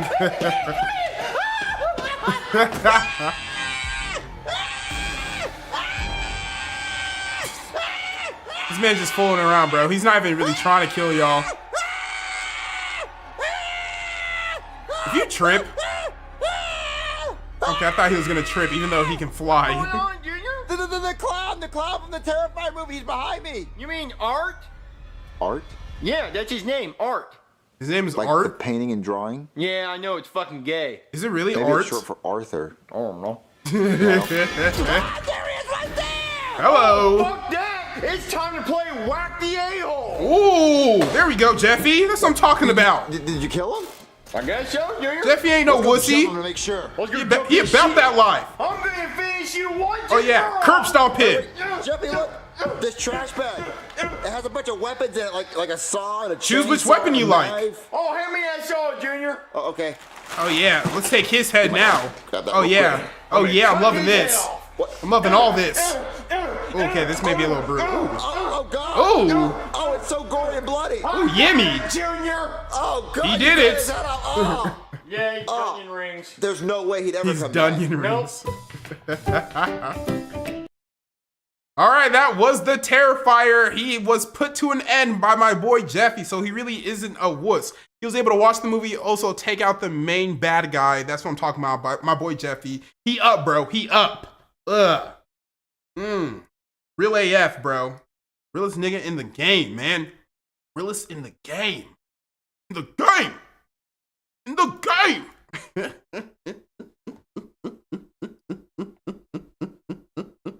All right.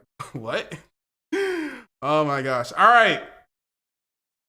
So we're going to be watching.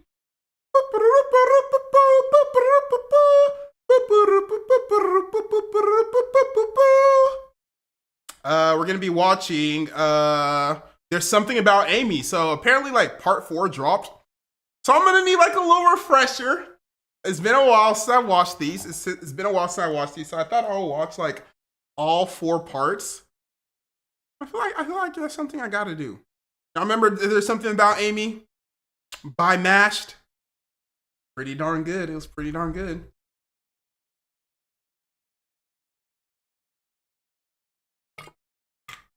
Ooh. That's that good water. Anime King said, this stream mad long, and my comments don't get chosen. So I'm gonna go. Hate to see you go, bro. Hate to see you go. Coyote Light Mask, thank you for that dono, bro. He gave me a little dancing, what is that, Shiba dog, or is that a fox? But yeah, let's go ahead and check out There's Something About Amy. So we're gonna be catching up. This is apparently chapter 1. So I assume it's gonna be... Yeah, it's going to be all of the parts. All right, let's go ahead and get it. Sanji said, you just lost a loyal subscriber. What did I do, Sanji? What did I do to you, bro? What did I do? All right. Get it. Got the highest quality. Sounds good.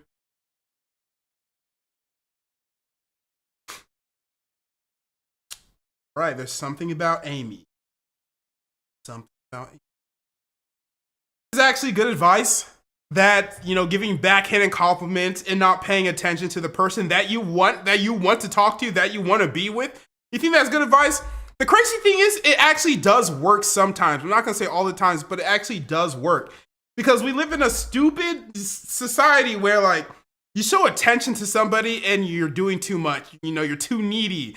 You have to play it cool. You have to do this. You have to do X, Y, Z. Like, why can't we just express our feelings how we want to express them, man?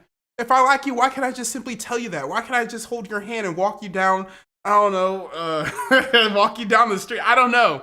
Why do I always have to have some elaborate scheme to talk to you? I don't get it. I'm always a fan of just be yourself, but, you know, in society we live in, sometimes being yourself, that, oh my gosh. All right.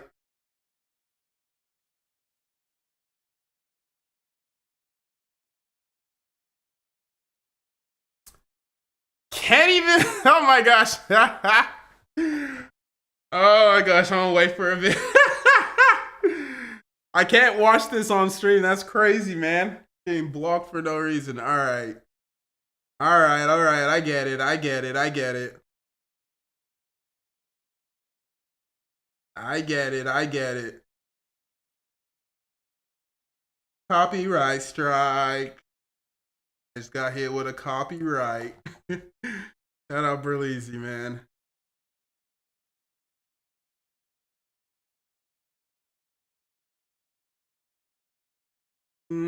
How long does it take for this to go away?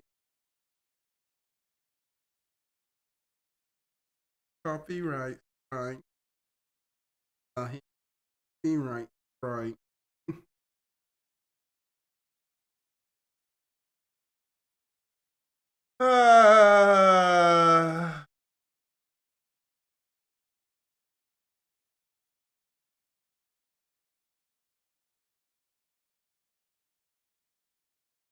That's cooked.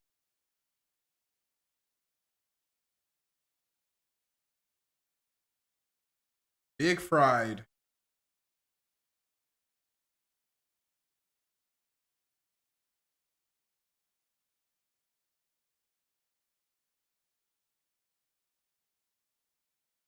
Let me just set up the videos for watch.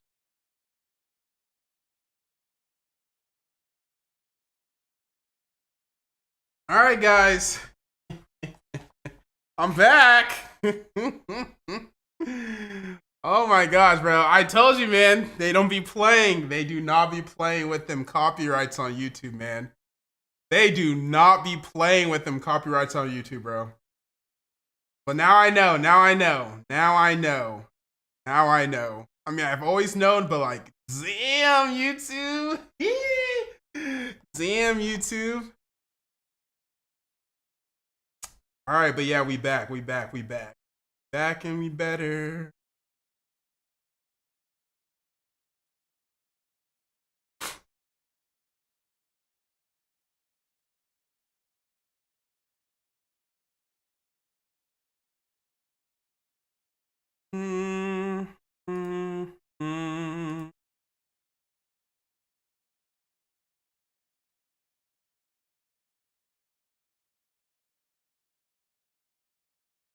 All right, go ahead into the next video.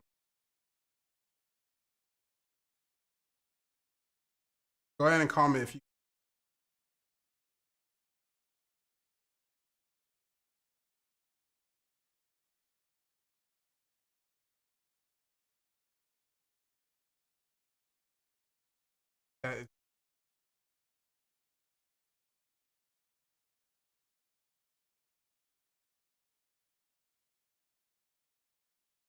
Haven't have right.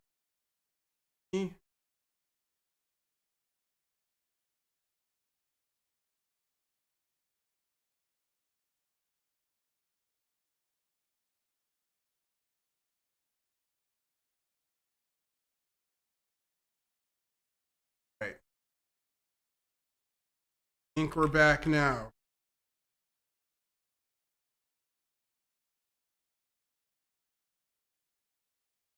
All right. Yeah, we got cooked. We got cooked. We got cooked. I think we're back now.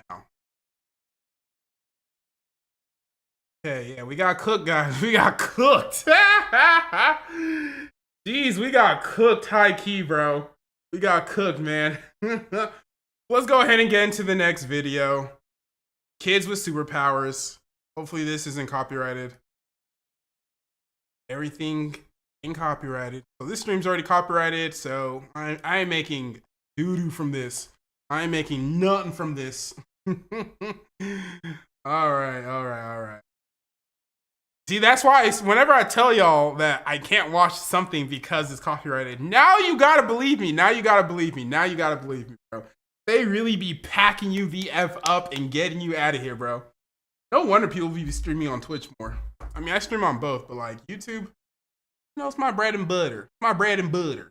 I like it. But let's go ahead and check out some kids with real superpowers. I think this is pretty cool. Get it?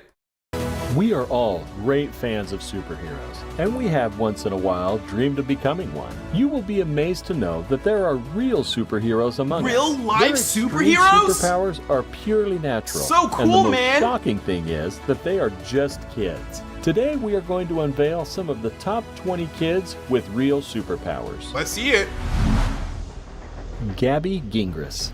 What kind of power do you have? This pretty girl from Big Leg Does she is not a feel typical pain? girl, though always accompanied by someone who monitors her every move to make sure she doesn't injure herself She doesn't as feel she pain. goes to her gym class and plays ball I think games. that's what it the is. reason is Gingra doesn't feel pain. Ah! So to avoid injuries, Ah! Gabby has Superpower. to always wear helmets and goggles every day. If you think it's great superpower to not feel pain, well, It's not. the reality is different. It's not. Gabby's It's not teeth great. had to be removed because while growing up, she always chewed her fingers and scratched her gums. Oh no. Hasna Muslimani from Lebanon is this 12-year-old girl who recently discovered that she has an unusual ability. What While is that? studying, Hasna felt a foreign object in her eye, and when her mother took her What to was the doctor, that? 3 pieces of glass were removed from her eye. Surprisingly, Hasna has been crying 7 or 8 pieces of glass every day. Okay, I don't the believe pieces that. of glass are wrapped in a gelatinous membrane, cries so she doesn't glass? feel any pain at all when this happens. Well, that's a bit better. I don't think I believe that. I don't think I believe that. Alani dos Santos. That gotta be Cat, bro. Dubbed the Little Missionary, this little girl from Brazil is a remarkable human being. Well, maybe not about the human being part. With the healing business becoming popular in India and Brazil, Alani is an emerging popular healer in Brazil who since the age of 3 has been showing hope and help to many of her dad's church. People who have suffered terrible illnesses for a long time now have felt better after spending time in the presence of this superhero kid. Nice. Okay. Natasha Demkina. Continuing with the superpower kids, here comes a noble superhuman, Natasha Demkina, who is gifted with X-ray vision. It is not used at search points to detect weapons, though. Her power began to manifest itself. How do you have X-ray vision? I'm starting to believe. I'm starting to think that some of these just may be Cat, bro. Some of this, like the crying the glass one, that is so. That can't be real. I'm gonna have to research this after I watch this video. But that's nuts. And you have X-ray vision. And before you creeps and weirdos try to get all excited, X-ray vision doesn't mean you get to look under clothes and see boobs. You're gonna see bones. That's it, just bones, bro. That's what an X-ray's for. By the age of 10, when she started to be able to see inside her mother's body, and later extended to friends and family. I don't think I believe this. Surprisingly, this gift manifested after a surgery to remove her appendix. With her superpower, Natasha has assisted people with various health issues. Really? Okay. We're just gonna roll with it. Named after the Egyptian pharaoh, this 11-year-old cute boy can speak up to 7 languages and That's also cool. read other people's minds. Ramses, who suffers from autism, I don't know about started to the learn mind other reading, languages even Professor before he X. could walk. The mother also announced that Ramses had signs of telepathic, and when scientists performed a little experiment by showing the kid the back of different cards, he was able to say what was on the cards without error. This gave us goosebumps. And you? Maybe superheroes do live The amongst Magnetic us. Kid. All the way from Croatia, now we are going to show you the real Iron Kid. At And like the age none of them are America. Ivan Stoiljkovic became famous for being a magnetic child. This kid with superpowers caught on camera doesn't even look like a hero. Did he Ivan swallow, has a strong like, magnetic a lot film of that stomach- attracts several metal objects. His parents fridge say that magnets? Ivan's strength allows him to carry almost 50 pounds of metal on his magnetic body, and that the magnetic waves on his body have healing properties. Awesome, right? Healing properties. That means money. Giuliano Stro. At the age of Is he 5, swole? Giuliano Yeah, he set a kinda world swole. record for the fastest 33-foot hand walk with a weight ball between What? his legs. With the one little hand? bodybuilder performed this stunt in front of a live audience on an Italian TV show and woke up famous literally the next morning. Man, a this year boy- later, this Stro boy set getting the them world record gains. for the most 90-degree push-ups, an exercise in which the legs don't touch the ground. I don't think I can Some do might one think of that boys those. are deprived of a That's normal childhood, crazy. But this is not so. Like any other kids, they used to spend plenty of time outdoors, watching cartoons and playing with their peers. He is a kid with unbelievable super strength. That's actually pretty nuts, guys. Yang Jinlong. He has super From the strength New York as well. province of China, this 7-year-old boy needs no encouragement to clear his plate of vegetables. he be He's eating a typical lot. boy, except he has He's an eater. superhuman strength. Imagine 110 pounds carrying his father, who weighs 200 pounds on his back. If that doesn't surprise you, then watch him pull a 1.85-ton van with a rope tied around his waist. Yeah. Bro, maybe, just maybe, superheroes are real, man. Maybe this is like the beginning. You know how, like, I don't know, in like, you know, comics and like My Hero Academia, I don't know, Marvel and all that, like, you know, powers start off being lame, and then like, you know, the more into it we get, the more generations we get with superpowers, they become like super cool and OP. Maybe this is the beginning state of the next stage of human evolution, guys. Maybe, bro, because you can't not tell me a 10-year-old boy like that is moving a whole car by himself. That's what you're trying to tell me? That they have magnetic bodies, that they have X-ray vision, they can cry glass?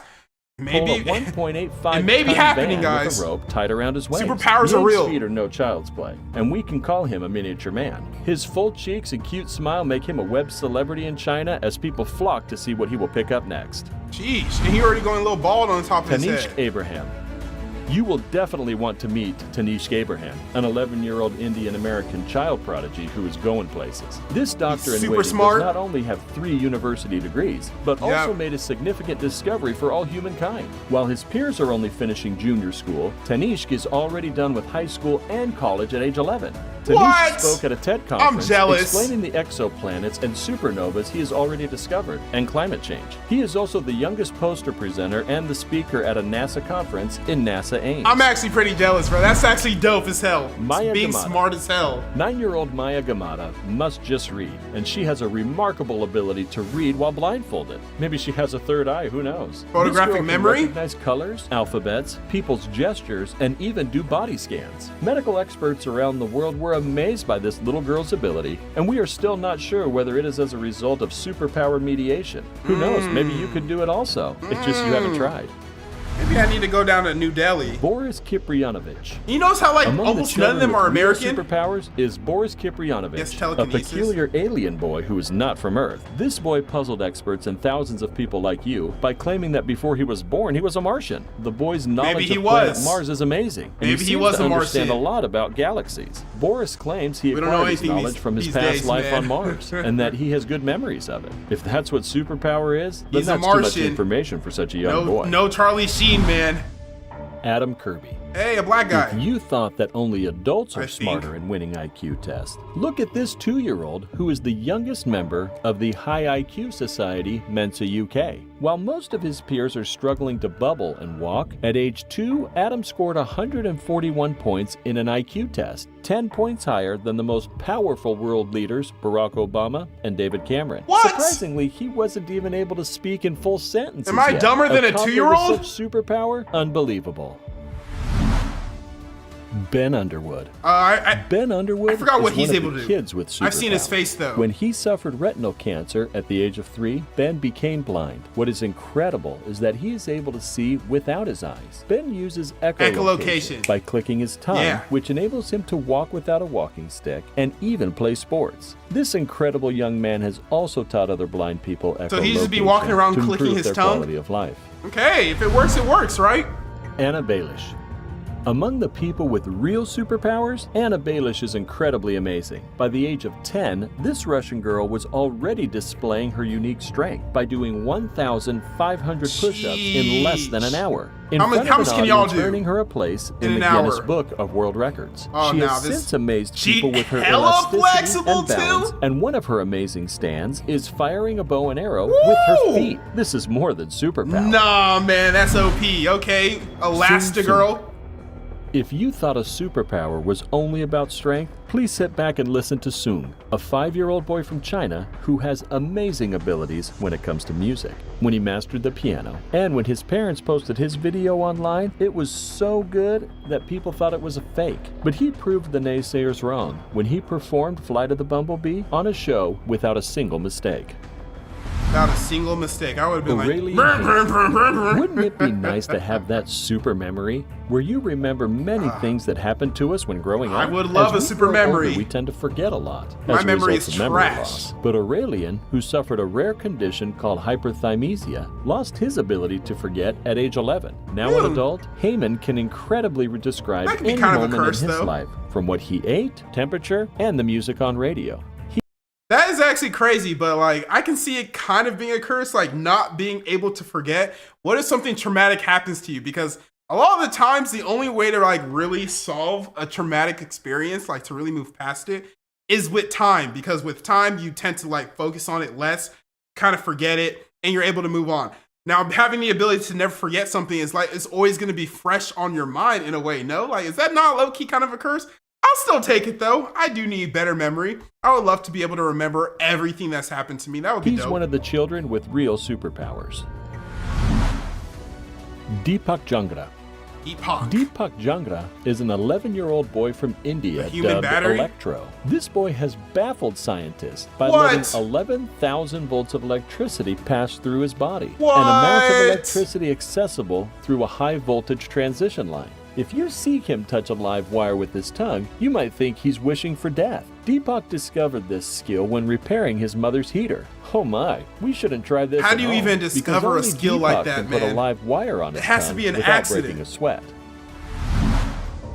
Young Titus. Imagine the very first YouTube video of your amazing basketball skills being watched by 17 million people. Okay, This is the 17 story mil? of Titus, Nice. a 7-year-old Not boy bad. who, from 18 months, he never missed a basket. Like most kids his age, I don't believe Titus that. doesn't use a plastic ball. He uses a never regulation ball missed and a a regulation basket. height, and he never misses a shot. This What? all-star toddler, Titus Ashby, is not only become a YouTube sensation for I know his there's trick shows, scouts but on the also a lookout regular for visitor him. on Jimmy Kimmel's live TV show. The Night Eye. But first, do us a favor. Click that like. Miss Annie Young Yu Hui was born with blue eyes that look green in daylight. So far, it isn't That's an kinda issue, crazy. even though both parents are black-eyed, and there's no family Ooh, history of another that's- color. Besides his crystal blue That's eyes, a little- it's interesting I that don't at know. night, this boy has perfect vision and has eyes glow like those of a cat when light shines on them. As a result of his special eyes, Nong is able to catch crickets at night without need of flashlights. Well, we are still not sure whether he is a child star or an alien. I don't know, man. I would low key be like, I need a paternity test because why the hell is my eyes brown, your eyes are brown, but our kids' eyes are blue? I don't know. Maybe that can be explained away with simple science, bro. But we're gonna watch the last one. Emma Tablet. Oh, she's the Human This Torch. is probably the video for the day. Emma Tablet is a pretty 3-year-old girl from the Philippines, dubbed the Fire Starter. She can set things on fire by the power of her mind. Emma was living a normal Okay. childhood life until people started associating her with fire outbreaks wherever she went. When the Oh police my once gosh, called in she's their a home to firebender. investigate the matter, Emma said something will burn the house, and it did. We should just call her the Pyrokinesis Girl. Or what's your thought? Which I don't know if I'm believing like 80 or 90% of this list. I know some people on this list are true people, real people, because I have seen their faces before. But you're telling me this chick's a firebender, someone has the Electro Boy, another person has the ability to X-ray vision. Like what?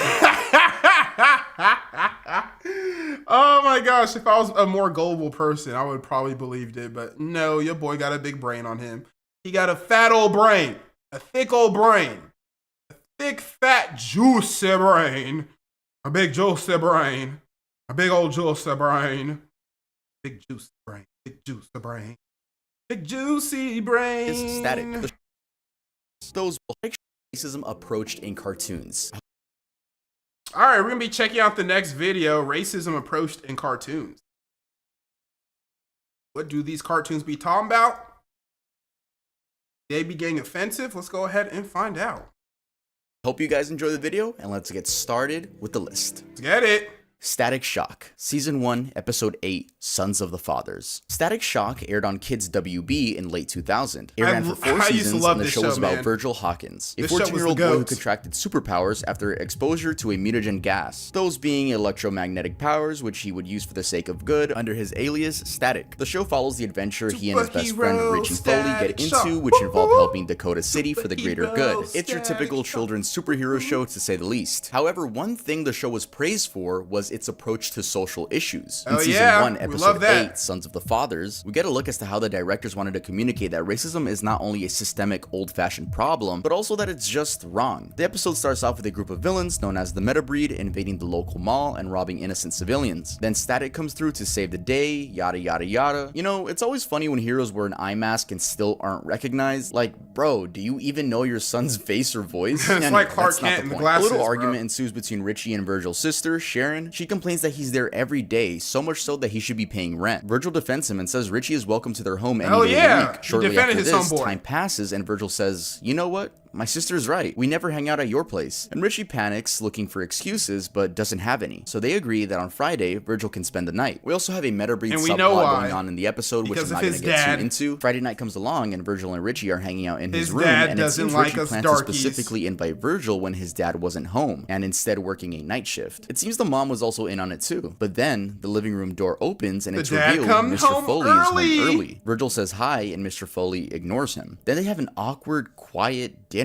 You know those awkward dinners where you only hear the forks clanking? I fucking hate those moments. Virgil breaks the silence by telling Richie he brought a rap CD they can listen to later, and Mr. Foley intervenes, saying rap music is garbage and disrespectful. He also says it, quote, tears down everything guys like me built, insinuating, you know, that he's a white man and people that listen to rap most likely aren't. Eventually, Virgil is making his way to the bathroom through the hallway and overhears Mr. Foley talking to Richie's mother, saying, and I quote, and now I see why Richie acts like a hood, Maggie. That kid's a bad influence. All his kind are. It's bad enough I gotta deal with them all day long. Now one of them's in my house. And as any normal human would, Virgil leaves. Shout out. Alright, man, that was a big deal to me as a kid, bro, because as a kid growing up, like, you understand that you are black, and some people are not gonna like you because you're black, but like, you don't assume that, I don't know, you don't assume like it's really gonna like ever personally happen to you. But like shows like this, where they show it in cartoons, like they even show it in cartoons showing that it can happen to a superhero. This nigga is literally Static Shock. He's literally Static Shock, and he still has to deal with it, bro. But I want to know y'all's opinion, man. So if you had a friend and he was your homie, he or she was your homie, it was mad cool, it was mad dope, but their parent was a racist, is that still your friend? So I don't know about y'all. I don't think I could be friends with somebody whose parent is a racist. That's a little too close to me, bro. Because now every single time I'm gonna know that your dad be saying all this like horrible stuff, and you probably just let it slide because you know you're not black. Like what point does it make getting in an argument with your dad? You're not black. Like, are you really gonna die on that hill? Y'all understand what I'm saying? Crazy. Richie for writing for his homeboy though, because he straight up calls his dad out for being racist and tells him he hates him. Well, you got what you wanted, Dad.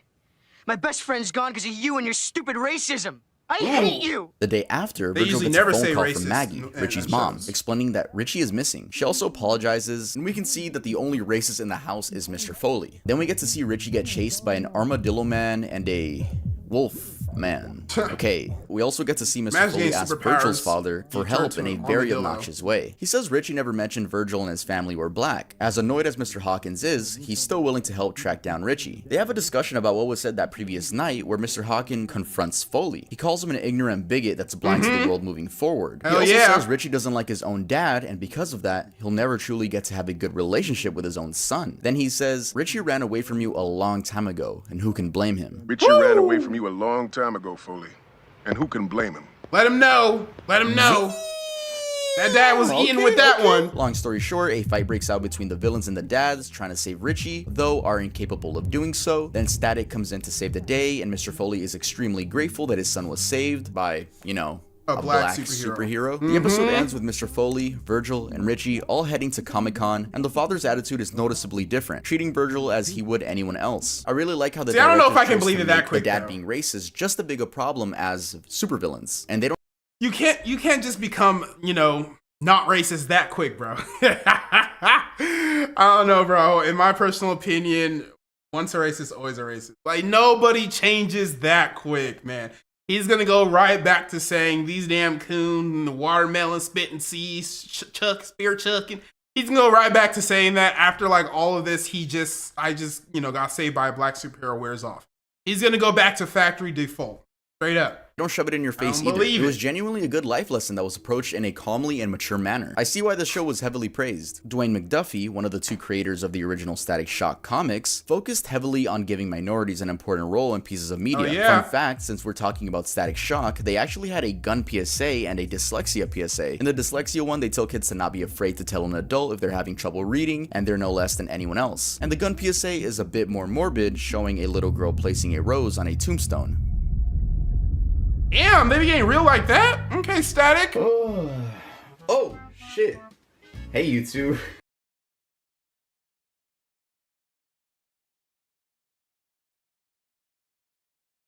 That's So Raven, Season 3, Episode 10. True Colors. That's So Raven aired on Disney Channel for 4 seasons from 2003 to 2007. It was about a teenage girl, Raven, dealing with the average problems of the youth. But there was a twist. She could see into the future. I always personally thought that was a little bit corny, but the show was a huge success, so fuck me, right? Anyway, Season 3, Episode 10, True Colors begins with the Baxter family cooking up soul food in celebration of Black History Month. And Raven announces that she and her best friend Chelsea are going to be applying to a store in their local mall known as Sassy's. Yeah, I remember this. And are met with multiple tasks. She says, so because I don't like who would be a good employee. Raven does everything right, and Chelsea fucks every single challenge up. At the same time, Corey is supposed to be writing a 500-page essay on a historic black figure, but finds it boring. So Mr. Baxter encourages him to be more enthusiastic about his race. We cut to the next day at school, where Chelsea gets a phone call from the Sassy's manager, but and Raven doesn't finding out she got the job. Then she asks about Raven and is told that she didn't. Raven gets a vision, and the manager can be heard saying this: I don't like black people. The truth is, I don't hire black people. They got real, Chelsea decides bro. to quit for obvious reasons. Disney got Meanwhile, real. Corey falls asleep at his desk, Love and that. his dad, dressed up as Frederick Douglass, comes out of his computer. At first watch, I was like, what the fuck am I watching? But then I remembered, oh yeah, Corey fell asleep. I just wish they transitioned into his dream better. Literally a vortex transition would have done the job. Anyway, Corey is taught about a lot of black figures that should be respected due to their contribution to America's history. Now back to Raven. She explains to her parents that she didn't get the job because the manager just doesn't like black people. They try to come up with a plan to get the manager fired, but realize they have no evidence other than Raven's vision. So she comes up with a plan to record her saying it and submit it to the news. She quickly calls Chelsea and tells her not to quit and instead wear a hat with a camera in it. While working, Raven comes in with a disguise, and this is where the vision took place. The manager is then caught being racist. Once that happens, we cut to the television where the news anchor explains the manager has been fired and the company issued a public apology. Truth is, I don't hire black people. Get her out of here. Get her out of here. Oh, and Corey also got the essay done out of passion rather than being forced by his school. I think the episode did a great job capturing how easily people can be racist and how heavily it can affect the recipient. For example, not being able to get a job. Though I never got into That So Raven because I was too young. My older sister loved the show, and I remember bits and pieces here and there, and it was a pleasant surprise to see how they chose to tackle racism in this episode. So, if this was like current times where, you have social media and all that, literally all you would need to do is just make a tweet about that store manager, and the internet would have ended their career. Their whole entire lives would have been emailing, calling, wherever they worked at, getting them fired from their jobs, just completely destroying their lives. Now, I don't know if I'm a fan of that or if I'm against it, but at the same time, like, why do I care if a racist, gets fired from their job? That's just me personally, man. You don't like a whole race of people, I don't think you should be working where, anybody can just walk in, get service. If I'm black, I don't want to walk into a place that doesn't want to hire black people. You get what I'm trying to say? Like, we're all on this planet together. Why can't we just get along?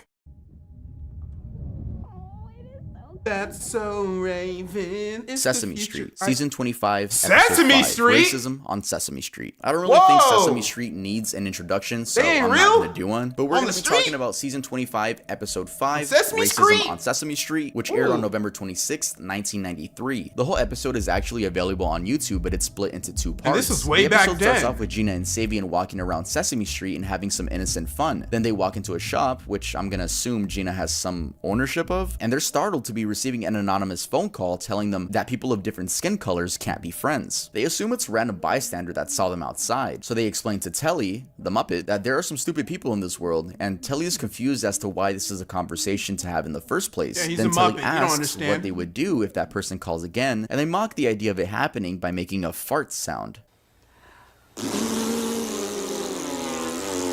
I don't think that's enough. I don't think that's enough.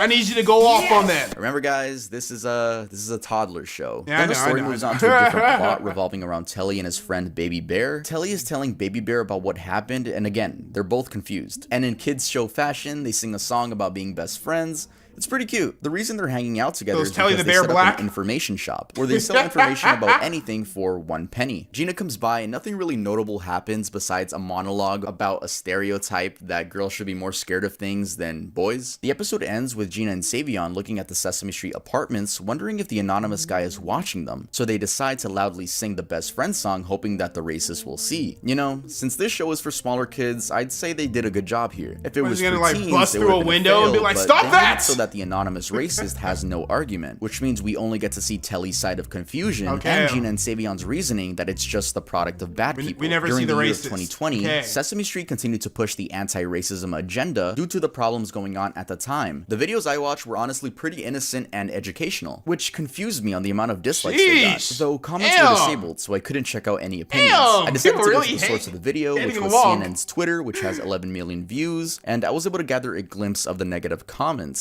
This is why I'm gonna assume the videos talking about racism have dislikes, but I also found these wholesome images too.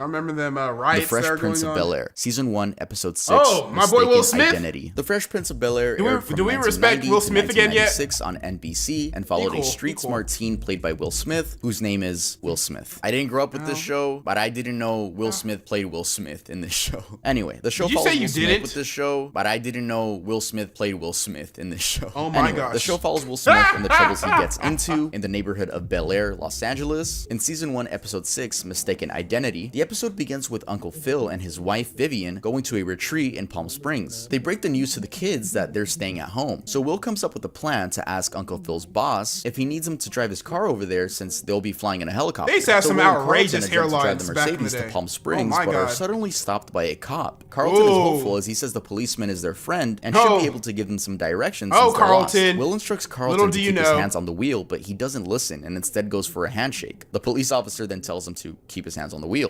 Carlton is extremely innocent and Will is telling him what not to do when he just ignores him. He takes out his license and registration and says that the car isn't his, by the way, which prompts the officer to tell him to get out the car, and then we cut to the police station where Will is giving Carlton a pep talk on how cops treat black people and how to talk back to them by keeping their answers short and sweet. This doesn't seem to get through Carlton's head though, as he's saying more than he should to the cops, which just makes their story seem fake. Worlds the apart, cops' man. Suspicions that the Y'all gotta realize, like, in the show, Will Smith grew up in a different way than Carlton grew up. Like, Carlton grew up in where they live in? I don't know, somewhere in California. They lived in the rich part of California. Bel-Air. There we go. Fresh Prince of Bel-Air.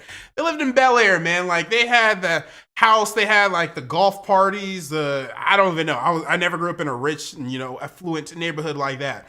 But they're worlds apart. So when you ever pulled over by a cop, listen to your cousin that, has been around the block a couple times. These two black males stole the car. They get a chance to make a phone call, so they call the boss's wife, and she mistakes "I'm in jail" for "I'm in Yale." She then later hangs up and tells Carlton's parents that he got into Yale, leaving them confused. Then the duo end up getting thrown in a cell, and Will comes up with a plan to only confess to the crimes they didn't commit if a camera crew shows up and broadcasts it. Uncle Phil and his wife end up seeing this as it interrupts the football game everyone was watching at the retreat, and they go to the station demanding the kids are set free. The cops disrespect them though, not seeing them as real people. And then Henry Firth shows up, the boss and owner of the car, and the cops treat him with the utmost respect. Henry says he knows those kids, and Uncle Phil tells the cops to let them free before he sues them, as he's a lawyer. Once at home, Will and Carlton have a serious discussion about racism against black people, as Carlton is oblivious to it, even after the event. He says that the cops were, quote, just trying to do their jobs, which angers Will, and he tells him that no matter what, as long as they're black, their lives will be harder than the average white man. The episode ends in a very morbid way, with no happy ending, as Carlton is trying to make sense of why they were stopped. He claims they were just driving too slow, and that's why the cops stopped them. If you were a policeman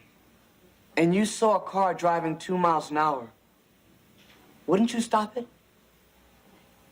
I asked myself that question the first time I was stopped. Good night, son. Then the camera pans out, and we see Carlton reflecting on being racially profiled. We fade to black, and the credits roll. 2 There's miles no per music hour? like Yeah. usual. It's I would just pull your stupid quiet. ass over, Honestly, too. it's an extremely real look at what it could be like man. finding 2 out miles that an you're hour. in the minority. Not only that, but realizing the fact that your life is going to be a lot harder than it should be. I really like this. See, as a black man, like we learned that shit when we were younger, bro. We learned that shit when you're. I think I like obviously I knew I was black from the get go, but like I think it finally occurred to me that black people get treated differently. Maybe around the time I was like in 4th or 5th grade, like it finally dawned upon me that debatably our lives will be harder. Not everyone's gonna want to hear that. I always like, and I'm sure many of you do too, when shows get serious, especially when there's not a happy ending. It's only real life. If you guys are interested, make sure to go look it up and watch it. It's a really good watch. Arthur. Season 21, Episode 4, Arthur Takes a Stand. Arthur aired on PBS from 1994 to 2022. Yeah, it barely ended last year. That's fucking crazy. Though the show did go on several hiatuses, so it wasn't active for a couple of those years. The show takes place in the fictional city of Elwood and focuses on 3rd grade student Arthur the Aardvark and his other anthropomorphic friends. In Season 21, Episode 4, which came out in 2017, the principal announces that breakfast will now be served in the cafeteria along with the lunch. The kids are excited, but after Arthur comes back due to forgetting his notebook, he realizes that the lunch lady, Mrs. McGrady, has no one to help her and is being overworked. Aww. He's shocked and says that the school needs to hire more helpers, but she says she's already attempted, but heard no response back. So Arthur goes to the principal and tells her Mrs. McGrady deserves some more help, which she just ignores. She's too distracted by breakfast doing so good. And I don't know if the principal having white skin and Mrs. McGrady having brown skin had a role to play in this, so I don't want to make an assumption about that, but it's definitely something I was wondering while watching. Arthur talks to Sue on his way home about the situation, and she suggests the idea of boycotting until something is done. Here she mentions figures like Martin Luther King and John Lewis. So then in the library, a cartoon version of John Lewis appears and gives Arthur a talk about standing his ground. Between you and me, I feel like they could have given John Lewis a less human face. Right? And Arthur, They his give him the friends, nigga and list and Mrs. everything. Grady all choose to not leave their lunch tables until something is done. The principal comes in and tries to shut everything down in an annoyed fashion, but the group doesn't budge. It's only until John Lewis spawns in that the principal guarantees she'll contact the school board as soon as possible. The episode then ends, and this one was different from the others I've talked about. This one focused more so on the response to being mistreated, of course in a non-violent way. Boycotting has worked in the past as a peaceful protest method, so I don't see why anyone would get mad that your kids are being taught to stand up for what they believe in a peaceful way. This is another good episode, which tackled a very hard subject of responding to prejudice in a non-violent way. I still think this portrayal of John Lewis could have been a lot better. Jesus. Creepy as hell, bro.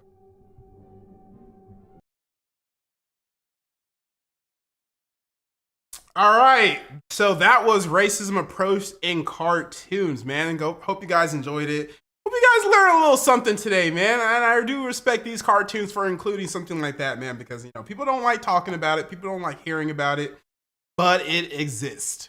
Definitely does. And yeah, I got hit with another copyright, bro. Like I can't do nothing. I can't do nothing, bro. They just keep coming after me, man. I just want to live. Please let me live, please. All right. What do y'all want to watch next? The creepiest kid movie or the most toxic woman ever? What do y'all want to watch next? The most toxic woman ever or the creepiest kid movie? Creepiest kid movie, most toxic woman ever. Which one y'all feeling? Which one y'all feeling? Yeah, bro, I got booted twice already. That's nuts, man. They are not happy with me on YouTube right now, man. So which one is next? Most toxic woman or creepiest kid movie?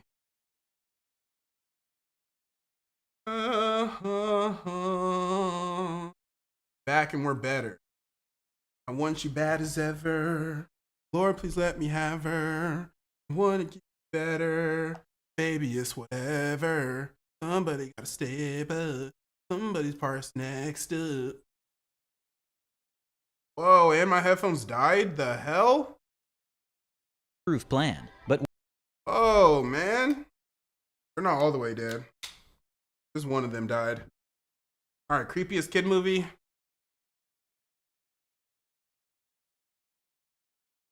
Copyright strike. Happy. All right, let's go ahead and watch this creepiest kid movie. Should be interesting.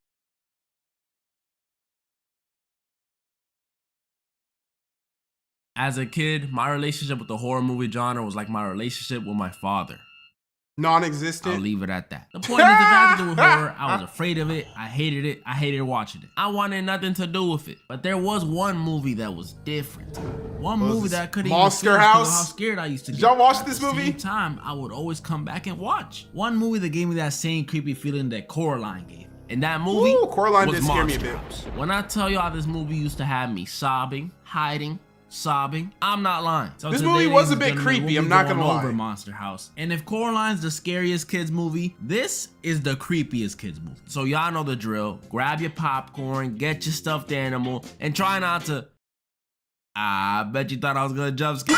It's our main character, DJ, who's spying on the old man, and apparently has been for a while. I've actually never seen this movie, guys, cool so back then, but I appreciate the little synopsis he's giving bro, me. just read a book or something. What are you doing? His parents were about to leave on a trip, call him downstairs, and he starts telling them how there's something strange happening with that house across the street. And his the old parents man don't listen. Nevercracker keeps stealing kids' tricycles. Yeah, I mean, he His just mom broke pretty that much tells him tricycle to in go cut half. some grass and stop spying on old people. That's what I'm saying. And after his parents leave, we meet DJ's best friend, Parents Chowder. were so who's happy named to leave after his food ass. because he's fat, by the way. Standard practice. DJ and him start discussing Halloween and how DJ's too old for it now. Too old? Nick, I'm gonna be trick-or-treating at least until I get my pension. I don't know what DJ's talking about. And while trying to cheer up DJ with his super tight handles, hey, okay, he got moves. Never mind. Cracker's lawn.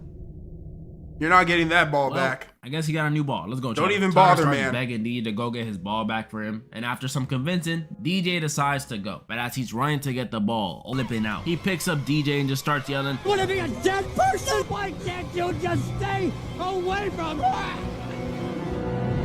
Nevercracker out of nowhere just collapses. Ooh. He doesn't get up. They even called in an ambulance. DJ and Chowder were in shock. They actually just witnessed someone's HP go to zero. So it's time to go, you know, raid his house. About it either. DJ was going through it. He feels like it was his fault. He feels like he just murdered an old man. And Chowder, being the supportive friend that he is, tells DJ, hey, you're not a murderer.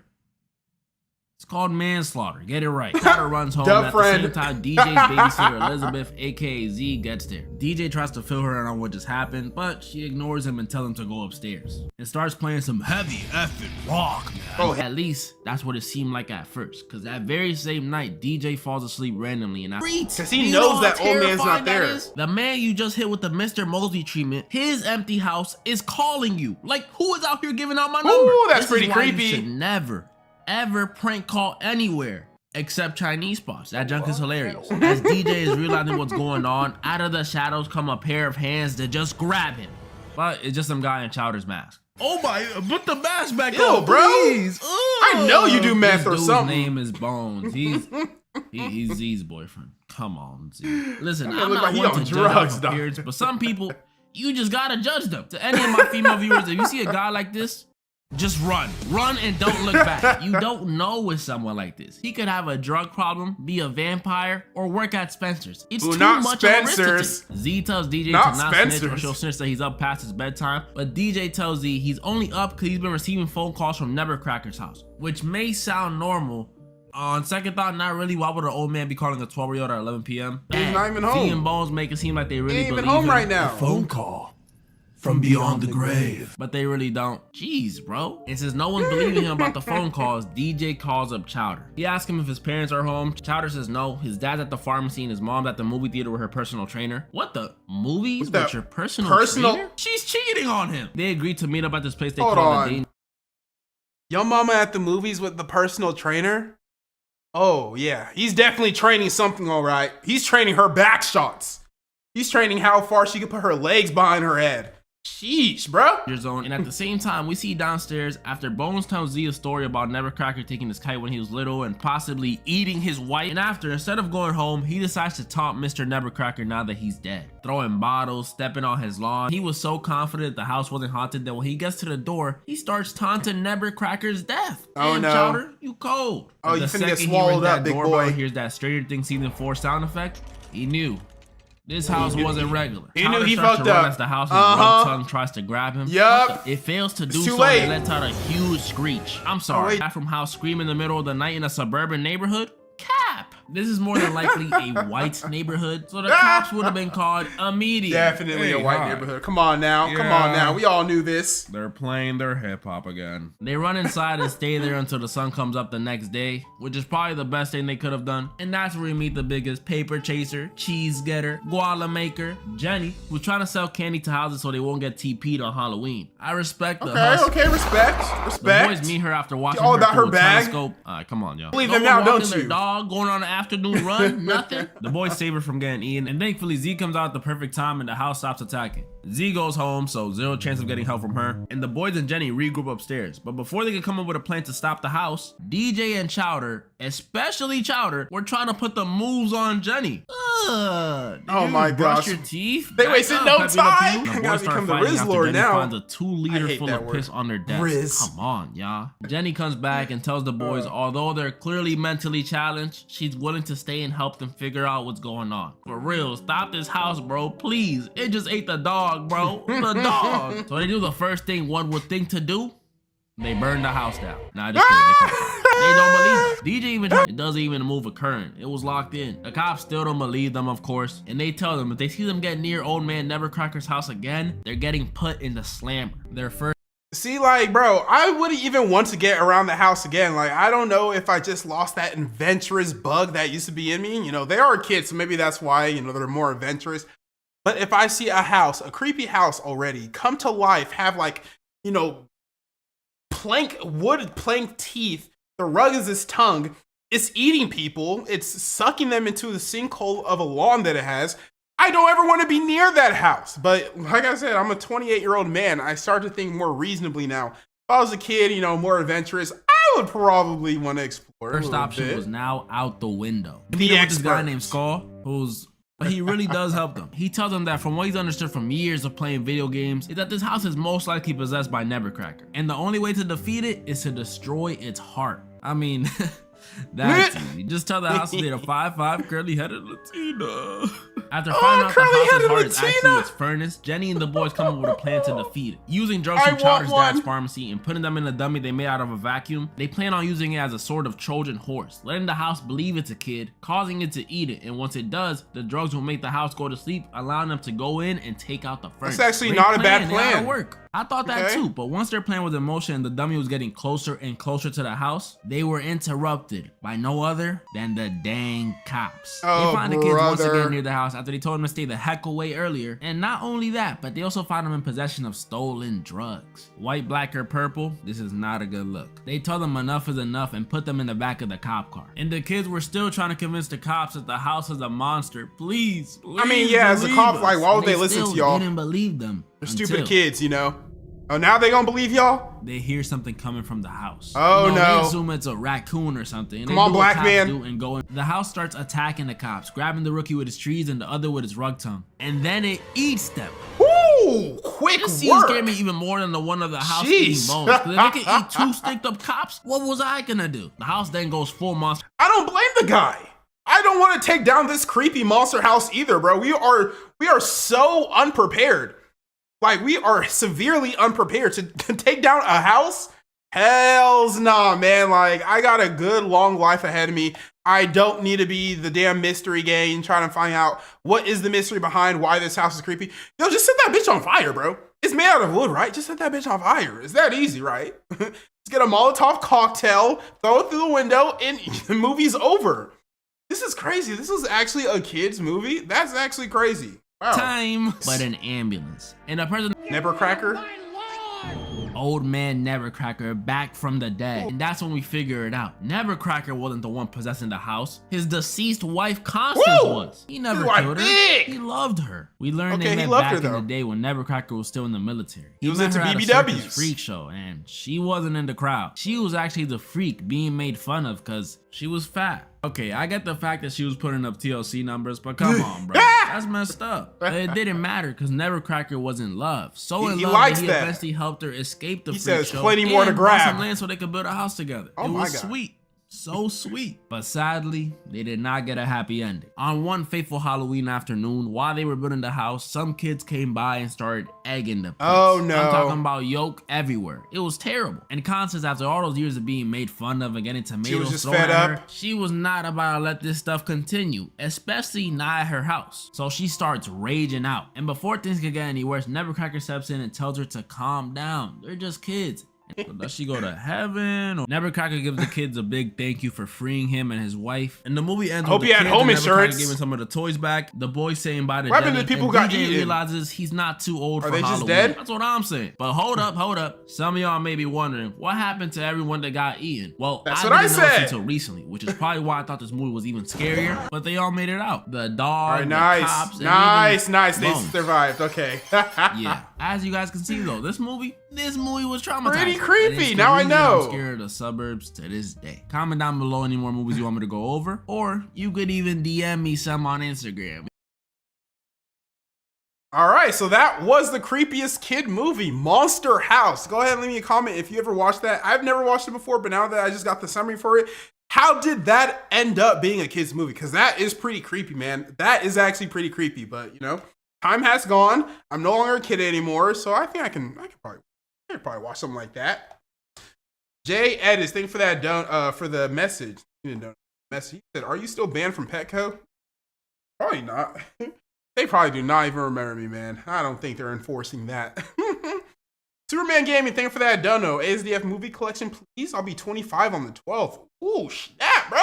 You're getting older, man. How does it feel being 24 right now? If I remember correctly, 24 was 23, I think. 23 and 24 were some of like the best years of my life. Like the best years of my life, man. I knew nothing but just happiness, bro. Misery was not a thing that could affect me. But now I'm older and, you know, it affects me. River Adams, thank you for that dono. Here because yes. That's all he wanted to say. He said, I'm here because yes. That's it. That's it. Keeping it short. I respect a man like that.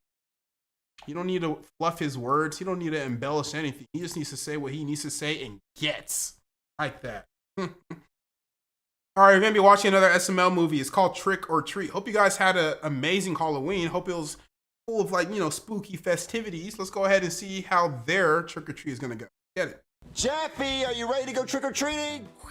Jeffy, what's your costume supposed to be? He's Doja Cat. I think I'm the stuff that comes out of your wiener when you play with it too much. Jeffy, stop it. You're I thought he was a cow. Boobies. Oh, I thought you were a marshmallow. No. I thought you were a cow. Jeffy, stop it. Stop saying That's that. gross. Well, I'm the Tooth Fairy. I knew it. No, she's not the real Tooth Fairy. She's dressed like the Tooth Fairy. No, she's the Tooth Fairy, and you're the Easter Bunny. And Santa Claus. No, I'm Reese's. Racist? No, I'm Reese's, like the candy. And if you eat too much of it, you lose your teeth, and then she comes and gets you. I'm the C word that you said. Jeffy, knock it off. Stop saying that. Just tell people you're like a happy little tooth. Okay, but I'm not. I'm definitely splooge. Jeffy, see if you say that again, we're not going trick or treating. Okay, I'll stop. Yeah. All right, let's go trick or treating, guys. Oh, the splooge.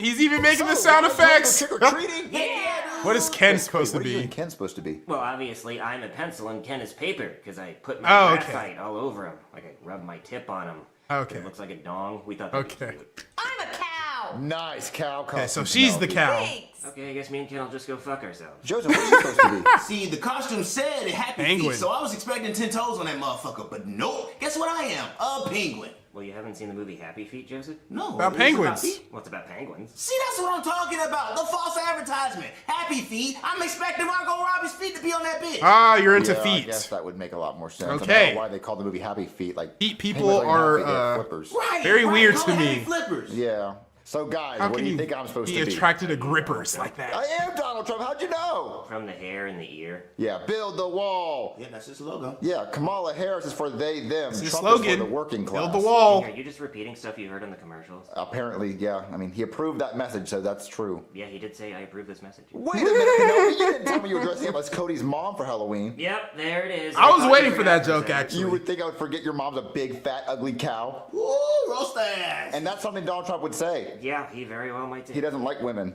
I think. Nice. I don't think he likes Something women about either. grabbing Pussy. Look, guys, let's go trick or treating. Yay! Get it. You better get all the candy. Jeffy, knock on the door and say trick or treat. Trick or tweet. Smell my feet. Hiya! Say Need something good to eat. Sorry, he's shy. Jeffy, say it. Trick or treat, smell my dick, give me something sweet to lick.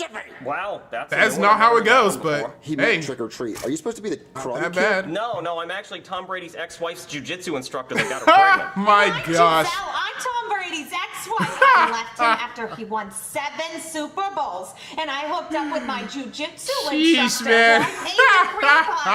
Yep, it's true, Marvin. You know what's crazy? She's worth $400 million, and he's just some random nobody, and he gets to cream pie. Isn't that crazy, Marvin? She paid for dick. And you know what else is crazy? She's worth $400 million? I knew she was mad rich, but $400 million? Oh, that man is set up for life, bro. I'm telling you, like, these, like, coaches, these, like, women trainers, Pilates coaches, tennis coach, that be spending a lot of time with these women, these married women, whether it be, you know, unhappily married, happily married, or single mothers, they be the ones collecting box, bro. I don't know what box is, then you should know what box is. They be collecting it, man. It's overload. It's overload. Too much box, not enough dick, man. Literally. Because why is it every single time I hear about somebody cheating, it's always with like the Pilates coach or the tennis coach? That kid's gonna grow up always with something Tom like Brady's that. kids, and he's gonna be like, wow, my dad's Tom Brady? No, shithead. And Marvin, get this. That means when they hired the jiu-jitsu instructor, Tom Brady had to shake that guy's hand and be like, oh, okay, you're gonna teach my wife how to be a ninja, huh? I'm gonna go out there and win Super Bowls. And meanwhile, that jiu-jitsu instructor was piping her. Marvin, just creaming. He was piping her. Straight up. That is absolutely That is so crazy. sad to think about. A blown load. Oh, yeah, that's what I did in Tom Brady's ex-wife. Okay, well, do you have any candy for Jeffy? Oh, yeah, let me go grab that. Hey, the who Tom likes Brady Skittles, jokes. huh? Me. All right, let me just give you some of those. That's weird. You're just gonna. Alright. Because I like Skittles too. So Jeffy, what do you say? Babu bap. They weren't even in a, Okay, you know, happy a Halloween to you sealed too. package. Or as the jiu-jitsu instructor would say, happy Hallow cream pie in a rich woman. All And a right, rich guys, woman. the first house best of the night, kind. which means we're gonna get the most candy here because Halloween just started. Oh yeah, dude, let's stack up on some candy. Yeah. All right. Back up on that candy. Trick or treat. Hey, Kurt, there's a bunch of devil worshippers at our front door. Oh, what? I'm coming, honey, I'm coming, and I brought the Bible. What do you devil worshippers I brought the want? Bible. Devil worshippers, we just want trick or treat. Yeah, we just want candy. Yeah. Do you kids not know that Halloween is actually Satan's birthday? And That's what my every parents year told me. He celebrates it by handing out candy so he can eat your genitals. I don't think. That's not literally what my parents told me, but no, Halloween was definitely the devil's birthday, and like apparently, like my parents told me, like the actual devil like walks the street because everyone else is dressed up in all these like demonic costumes, so he doesn't have to hide himself. Like he goes out in his natural form, bro. That is why I wasn't able to celebrate Halloween growing up. I literally was not even allowed to eat candy around the holiday, like whether it's like from the 25th all the way until November 1st, I was not allowed to eat the candy because they didn't want anything to be Halloween related. All right, Mr. Smarty Pants, we'll turn your Bible to page Peter Pumpkin Eater, chapter 5, verse 8. It says, be alert, be on watch. Your enemy, the devil, roams around like a roaring lion, looking for someone to devour. He's talking about your dick. He wants to eat it. I kind of want to keep I don't it. know if I want candy anymore, dude. I seen That's right, you don't Don want Don. candy. Candy leads to worse things like drugs. Turbo That's Granny. right. You can go from I want my candy balls mouth back. to meth mouth. It's messed up. It is, honey. And don't even get me started on the Three Musketeers. Don't you dare eat it. Ain't nothing straight about 3 men making a candy bar. It's more like the Three Musketeers. Well, I'm gay. And it's full of like you nougat are, and whatnot. You It's must pretty eat one gay of those candy Three bar. Musketeers. So get the fuck out of my face before I call the cops. You candy eating gays. Candy eating What was that about, Cody? I don't know. They're just fucking. Nobody can be gay Is anymore Halloween these really days. Satan's birthday? No, let's go to a different house. Can you fix my hair? It's falling off. Yeah, sure. Okay, guys, this house looks huge. We're gonna give huge amounts of candy. All right, pretty good We're Trump gonna hand out the most impression. Candy anyone's ever seen. I like before. it, I The like it. Haitians are not gonna eat this candy because it's not cats or dogs. Because it's not cats or dogs. That's a really crappy devil costume. The crappiest devil costume I've ever seen. Oh yeah, check this out. You don't even need a costume. The devil dressed as the devil. Don't even need a costume, bro. Dress as yourself. Right? Because it's my birthday. Anybody gonna say happy birthday to the devil? Happy birthday. They're singing happy birthday to the devil. Okay. Trick or treat. You're going to hell now. Oh, and I only give candy to bad kids who say cuss words. Well, shit. Oh, there you go. You've earned a bar of soap, young man. That's not Wash your candy. mouth out. Wait, that's not candy. Your house getting TP'd. Oh, sure, It's you getting can. egged. You can eat anything. Tide Pods, thumbtacks, who No, you gives a can't. shit? You can't We eat. want No, real you can't. candy. Well, I don't have any. How evil. Do not listen to that man. This You is cannot, the bro. worst deal of all deals, the worstest deal I've ever seen. You're really committed to that character, dude. Let's just try another house. All right, Jeffy, it's your second house, so maybe you can get some more candy. You got a nigga in me. You got a nigga in me. To infinity and beyond. Oh, you're Woody and Buzz. Yeah, I'm what my old lady gives me. God damn it. I'm what my toy does. Yeah, hold my hat, baby. Jesus. Okay. Yeah. So, Jeffy, say the thing. Say what? Trick or Trick or treat. treat. Which one? Say trick or treat. I know, but which one? Trick Oh, or treat? both. Say it. Oh, screw it. Trick. Okay, so I'm assuming this is first time trick or treating. Can you just please give us some candy so we can leave? Yeah, I can get you some candy. Called her a what is trick. it? Ejaculate. Oh, my old lady know all about that. Yeah, she has all types of stains that she got. No, he's not that. He's a ghost. And you married so that. That's cool too. Oh, Shame on you. Wait, what the hell did you just say? I know the KK ghost. Oh, that's cool too. Oh, KKK. Wait, what the hell did you just say? I know the KKK ain't trying to get no damn candy at this black household. No, that's not what he was saying. Jeffy, you better Ghost. relax. My daddy taught me because he's a racist. Oh, we got racists at our household, Judith. Do you see this? No, I'm a Reese's. Nah, you a racist. I'm a I know he Reese's. is a racist. He's trying to stand down on his belief. Ooh, I know it. Oh, I'm gonna beat your ass right now. I'm gonna beat you to Andy come. Hell yeah. Oh, wow, guys, We look, love a a wife haunted who supports her house. We should husband. totally go in it. I bet it's huge and scary and huge. If we go in there and there's videos of me losing the election, that'd be so scary because that's not going to happen because I'm going to win. Kamala can't win it. I'm going to win it because it's going to be such a huge win. Fucking stop. I was just trying to be Donald Trump. I know. Dude, what does Happy Feet say? Nothing, because there's no character in the movie named Happy Feet. What? Who's Happy Feet then? It's just called that because the penguins dance. What? So there's no character named Happy Feet? No. Bro, Should've watched the movie, man. With propaganda, it's bullshit. He just wanted to see some feet. Yeah, but the director said he'd rather die than make a third one. Y'all want to see my feet? Not at all. He really said he'd rather die? Yeah, he didn't want to make it. He probably thought Margot Robbie should have been in the movie. I don't think so. I think that was before she was famous. I think they should make a Happy Foot 3, and it's just Margot Robbie's feet the whole time. Thank you. People would watch that. So let's go inside. Throw in the house. Come on, Sydney Penelope. Sweeney No, Junior, I'm scared. I don't want to go. Be a and that good chick from child. Be a Wednesday. good Cody's People mom will and love come that. inside. Jenna Ortega. Move that ass. Oh, they'll go Junior, crazy please over that. don't make me go through here. I don't like haunted houses. There's nothing scary. You're wrong. Okay. Me neither. Not a fan of haunted houses. A girl I was actually talking to was trying to go to a haunted house, and I actually told her, nah, I'm good, baby girl. I'm good, baby girl. She was upset, but I don't do haunted houses. I just don't do anything that unnecessarily elevates my heart rate. I don't know. There's some things I like doing that elevate my heart rate, but I wouldn't call them unnecessary. They're very necessary for my survival and for my future kids' survival. You know what I mean? I've been through this a million times. Nothing can scare me. I'm Donald Trump. Look at this. Look, there's a meteorite. Ugh. Junior, I think that's supposed to be guts and stuff. It's not guts. It's That a looks like meteor from afterbirth. Mars. I was there. Run, Petrified run, afterbirth. run. Listen, Penelope, there's literally nothing scary about this haunted house. There's nothing scary at all. Oh, now you're scared. Oh, wow. That's crazy, ain't it? That's crazy, ain't it? You weren't scared before, but now you are. That's crazy. Ain't that a little crazy? This man going through it. Golly, camera blurry as hell. Yeah, you're not built for haunted houses, man. Wow, Junior, you were right. That wasn't even scary. And you did that in front of your girl. Kids, dude. Yes, that thing was very front of the loud. It was huzz. very Kamala Harris in there. It was very Democrats in there. Well, we should go again. Oh yeah, we should go again and make fun of it the whole time. Oh, yeah, definitely, dude. No. You don't want to go I don't again. want to go back in there. One time was enough for Were him. you actually scared? No. I was Sleepy Joe in there. I was falling asleep. I was fake ballots in there. We heard you screaming. Fake ballots. Well, I was screaming to try to make Penelope scared. That's what I was screaming about. All right, well, let's go again. Yeah. Wrong. Oh, I they don't calling wanna your go bluff, in there. man. I gotta focus on the election. Guys, I think he's actually scared. Wrong. Okay, fine. I'm scared. I'm going home. Marvin, why are we at a gas station? Because I'm gonna buy Jeff his candy so we don't have to trick or treat anymore. Oh, Marvin, that's Marvin, who fucked you up? You want to know what's also not fun? Getting beat up and being Oh, called yeah, racist for Woody. wearing a Reese's costume. Well, Marvin, you chose your costume. I know damn well I don't get no racist in this damn gas station. He back. True, he's right there. Oh, I guess he's not having enough. I'm gonna beat his ass again. Oh my God, there's cameras. Oh my gosh. All right, that was Trick or Treat. This man Marvin went as Reese's and Jeffy pronounced it wrong and got his ass beat for it.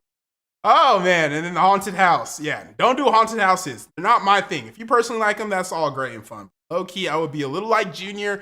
I don't need to be scared for fun. And like half the times you pay for it. You pay to get scared. I understood that.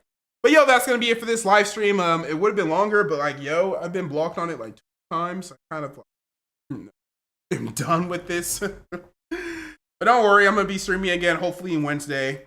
We're back to the regular streaming schedule. I know I didn't stream last week, but you know, I was having a little bit of fun. Relaxing, you know, catching up. So, yeah, do not worry. We will be back with lots and lots of more videos. And then the videos that I can't watch on stream, I'll just record them off stream, you know, like I used to do, and just post them. Because yeah, I actually do want to watch the newest part to something about.